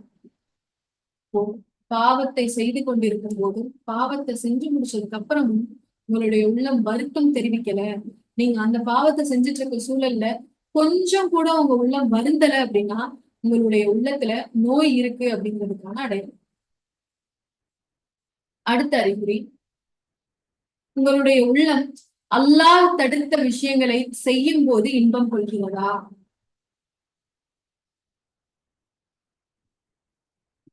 அப்படி இன்பம் கொண்டுச்சு அப்படின்னா உங்களுடைய உள்ளம் நோய்வாய்ப்பட்டிருக்கு அப்படிங்கிறதுக்கான அறிகுறி. அடுத்த அறிகுறி, எப்பயுமே உங்க உள்ளம் தேவையில்லாத விஷயங்களின் மீது மட்டுமே கவனம் செலுத்துதா? அந்த விஷயத்துக்கும் உங்களுக்கும் சம்பந்தமே இல்லை, அதுல நீங்க இருக்கணும்ன்ற அவசியமே இல்லை, அந்த மனிதனுடைய வாழ்க்கையை பத்தி நீங்க முடிவு பண்ணணும் அப்படிங்கிற தேவையே இல்லை. ஆனா எப்பயுமே உங்களுக்கு அதுதான் பிடிக்குது, நம்ம அதுதான் செஞ்சுட்டே இருக்கோம் அப்படின்னா நம்மளுடைய உள்ளத்துல நோய் இருக்கு, அதை சரி செய்யணும்ன்றதா இருக்கு. அடுத்து பாருங்க, இறை நம்பிக்கையாளர்களுக்கு மத்தியில இருக்கிறத விட எனக்கு பாவிகளுக்கு மத்தியில இருக்கிறது தான் கம்ஃபர்ட்டா இருக்கு அப்படின்னு உங்களுடைய உள்ள முதல் தான். இன்னைக்கு நிறைய பிள்ளைகளோட நிலைமை இருக்கு, பயான் கேட்கிறதோ இல்ல கிளாஸ்க்கு போகிறதோ எனக்கு அதெல்லாம் ஒரு பேர்டனா இருக்கு. அதே நேரத்துல ஜாலியா ஜோவியலா சுத்துற நண்பர்களோட இருக்கும்போதுதான் என்னுடைய உள்ளம் ரிலாக்ஸா இருக்கு. அப்போ நல்ல மனிதர்களுக்கு மத்தியில இருக்கும்போது உங்களுடைய உள்ளம் இன்பம் வராமல் பாவம் செய்யக்கூடிய, தவறுகள் செய்யக்கூடிய, அல்லாஹ்வை புறக்கணிக்கிற விஷயத்த செய்யக்கூடிய ஒரு மனிதர்களுக்கு மத்தியில தான் உங்களுடைய உள்ளம் நிம்மதி அடையுது அப்படின்னா அந்த உள்ளத்தில் நோய் இருக்கு, அது சரி செய்யணும். அடுத்த அடையாளம் என்ன, எந்த ஒரு அறிவுரையும் எனக்கு பயனளிக்கல அப்படின்னா என்னுடைய உள்ளத்துல நோய் இருக்கு. நான் நிறைய விஷயம் படிக்கிறேன், நான் நிறைய விஷயம் கேட்கிறேன், நான் நிறைய கிளாஸ் அட்டன் பண்றேன், ஆனா எதுவுமே எனக்கு பயனளிக்கல, எதையுமே என்னால பிராக்டிக்கலா நடைமுறைக்கு கொண்டு வரவே முடியல அப்படின்னா என்னுடைய உள்ளத்துல ஒரு நோய் இருக்கு. அந்த நோயை நான் சரி பண்ணிட்டேன், அதை நான் கண்டுபிடிச்சு அது என்னன்னு நான் சரி பண்ணிட்டேன் அப்படின்னா என்னுடைய உள்ளமும் கல்பும் சலியமா மாறும். அடுத்தது பாருங்க, உங்களுடைய உள்ளம் நோய்வாய்ப்பட்டிருக்கா இல்லையா அப்படிங்கிறதுக்கான இறுதியான அறிகுறி, மரணத்தை பத்தி பேசும்போது உங்களுடைய உள்ளத்தின் நிலை எப்படி இருக்கு? அல்லது மரணித்த மனிதரை சந்திக்க போகும்போது, ஒரு ஜனாசாவை பார்க்க போறோம், ஒரு இறந்தவங்களுடைய வீட்டுக்கு போகும்போது நம்மளுடைய உள்ளம் எப்படி இருக்கு? மரணிச்ச மனிதரை பத்தி பேசுது, அங்க போய் சிரிக்குது, அங்க போய் உலக விஷயங்களை பத்தி பேசுது, அங்க இறந்து போயிருக்க மனிதருடைய சொத்துக்களை பத்தி பேசுது. பரவாயில்ல, அவர் தன்னுடைய மக்களுக்காக இவ்வளவு விட்டுட்டு போயிட்டாரு, பரவாயில்ல, அவர் இவ்வளவு செல்வத்தை சம்பாரிச்சுட்டாரு, என்ன இவர் ஒண்ணுமே சம்பாதிக்காம இப்படி போயிட்டாரு, நாளைக்கு அந்த பிள்ளைங்க என்ன பண்ணுங்க அப்படின்னு அப்பையும் கூட இந்த உலகத்தை பத்தி தான் சிந்திக்குது அப்படின்னா அந்த உள்ளத்துல நோய் இருக்கு. இமாம் கஸ்ஸாலி சொல்றாங்க, அவங்க இமாம் கஸ்ஸாலி தான் வாழ்ந்த காலத்துல இருந்த தன்னுடைய மக்களை பத்தி தன்னுடைய மக்களோட மனநிலையை பத்தி பேசுறாங்க. எப்படி இந்த மக்களால ஒரு மவுத் வீட்ல, ஒரு இறந்த வீட்ல இருந்து சிரிச்சு பேச முடியுது, அந்த இறந்து போன மனிதனுடைய சொத்துக்களை பத்தி உங்களால எப்படி பேச முடியுது, அவங்களுடைய வாரிசுகளை பத்தி உங்களால எப்படி பேச முடியுது, அதை பத்தி உங்களால எப்படி விமர்சிக்க முடியுது? தன்னுடைய கண்களுக்கு முன்னாடியே ஒரு மனிதர் இம்மையை விட்டு மறுமைக்கு பயணிச்சிருக்காரே, அது அவங்க கண்களுக்கு தெரியலையா? அது அவங்க கண்களுக்கு தெரியலையா? நாளைக்கு நமக்கும் இப்படி ஒரு பயணம் இருக்கு அப்படிங்கறத அவங்க மனசு உணரலையா அப்படின்னு சொல்லி கேக்குறேன். இன்னைக்கு நம்மளுடைய நிலையும் அப்படிதானே. எத்தனை மவுத்து செய்திகளை கேட்கும் போது நம்ம நம்மளுடைய மரணத்தை நினைச்சு கவலைப்பட்டிருக்கோம். மரணத்தை நினைச்சு கவலைப்படுறதுன்னா மரணிச்சுட்டா நம்மளுடைய குடும்பம் என்ன ஆகும் அந்த கவலை இல்லை.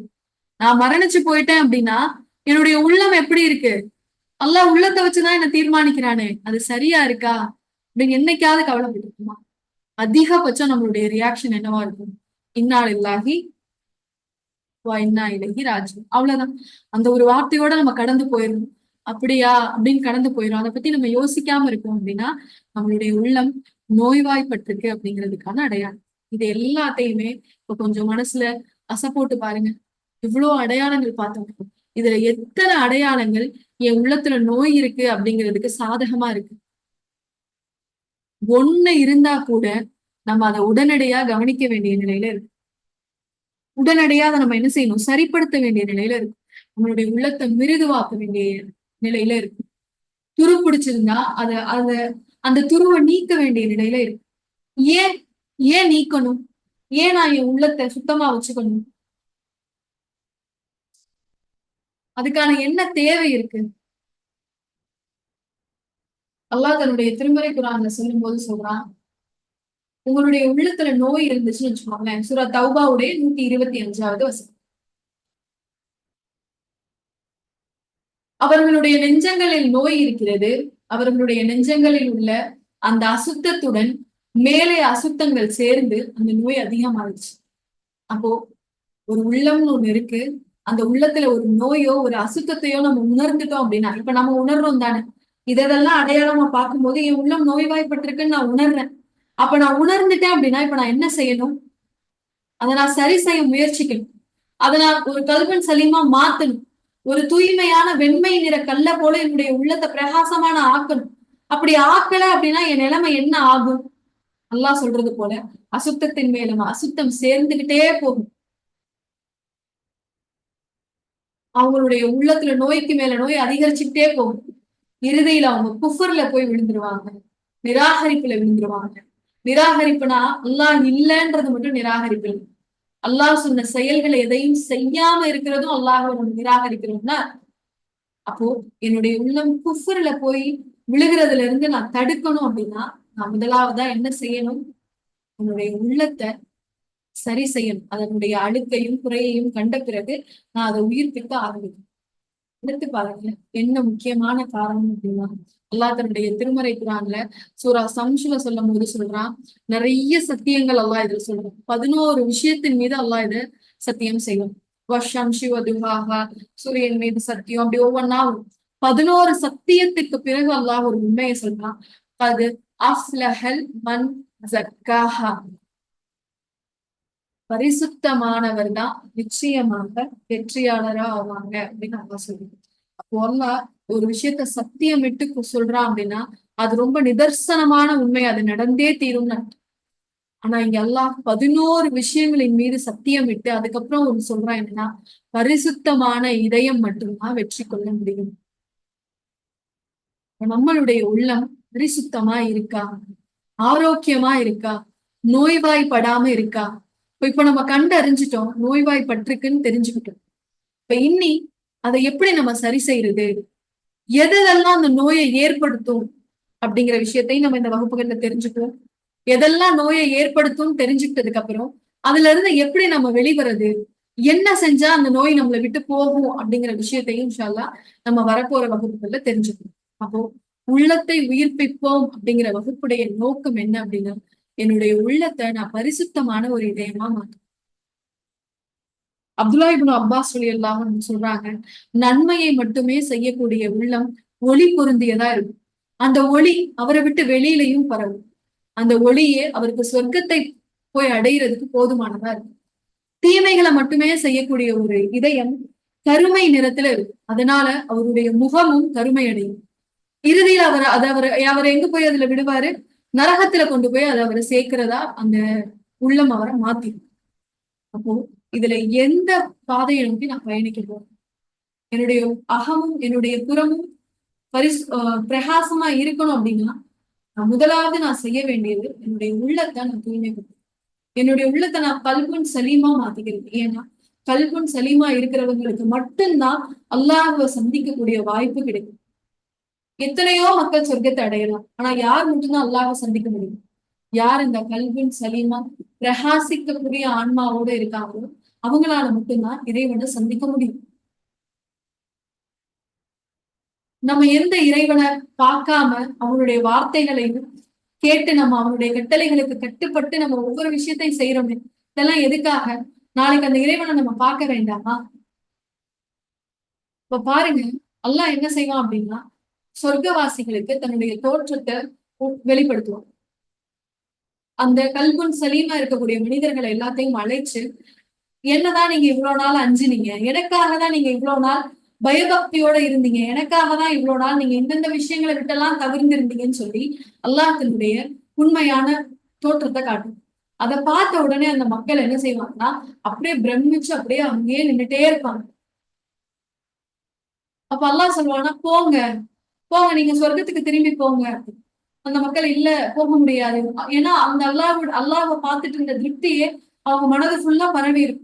அப்ப இவங்க சொர்க்கத்துக்கு போக தயாரா இல்ல அப்படின்னு உணர்ந்த உடனே ரப்ப என்ன செய்வான்னா, சொர்க்கத்தை இவங்களுடைய இருப்பிடத்திற்கு கொண்டு வந்து சேர்ப்பாங்க.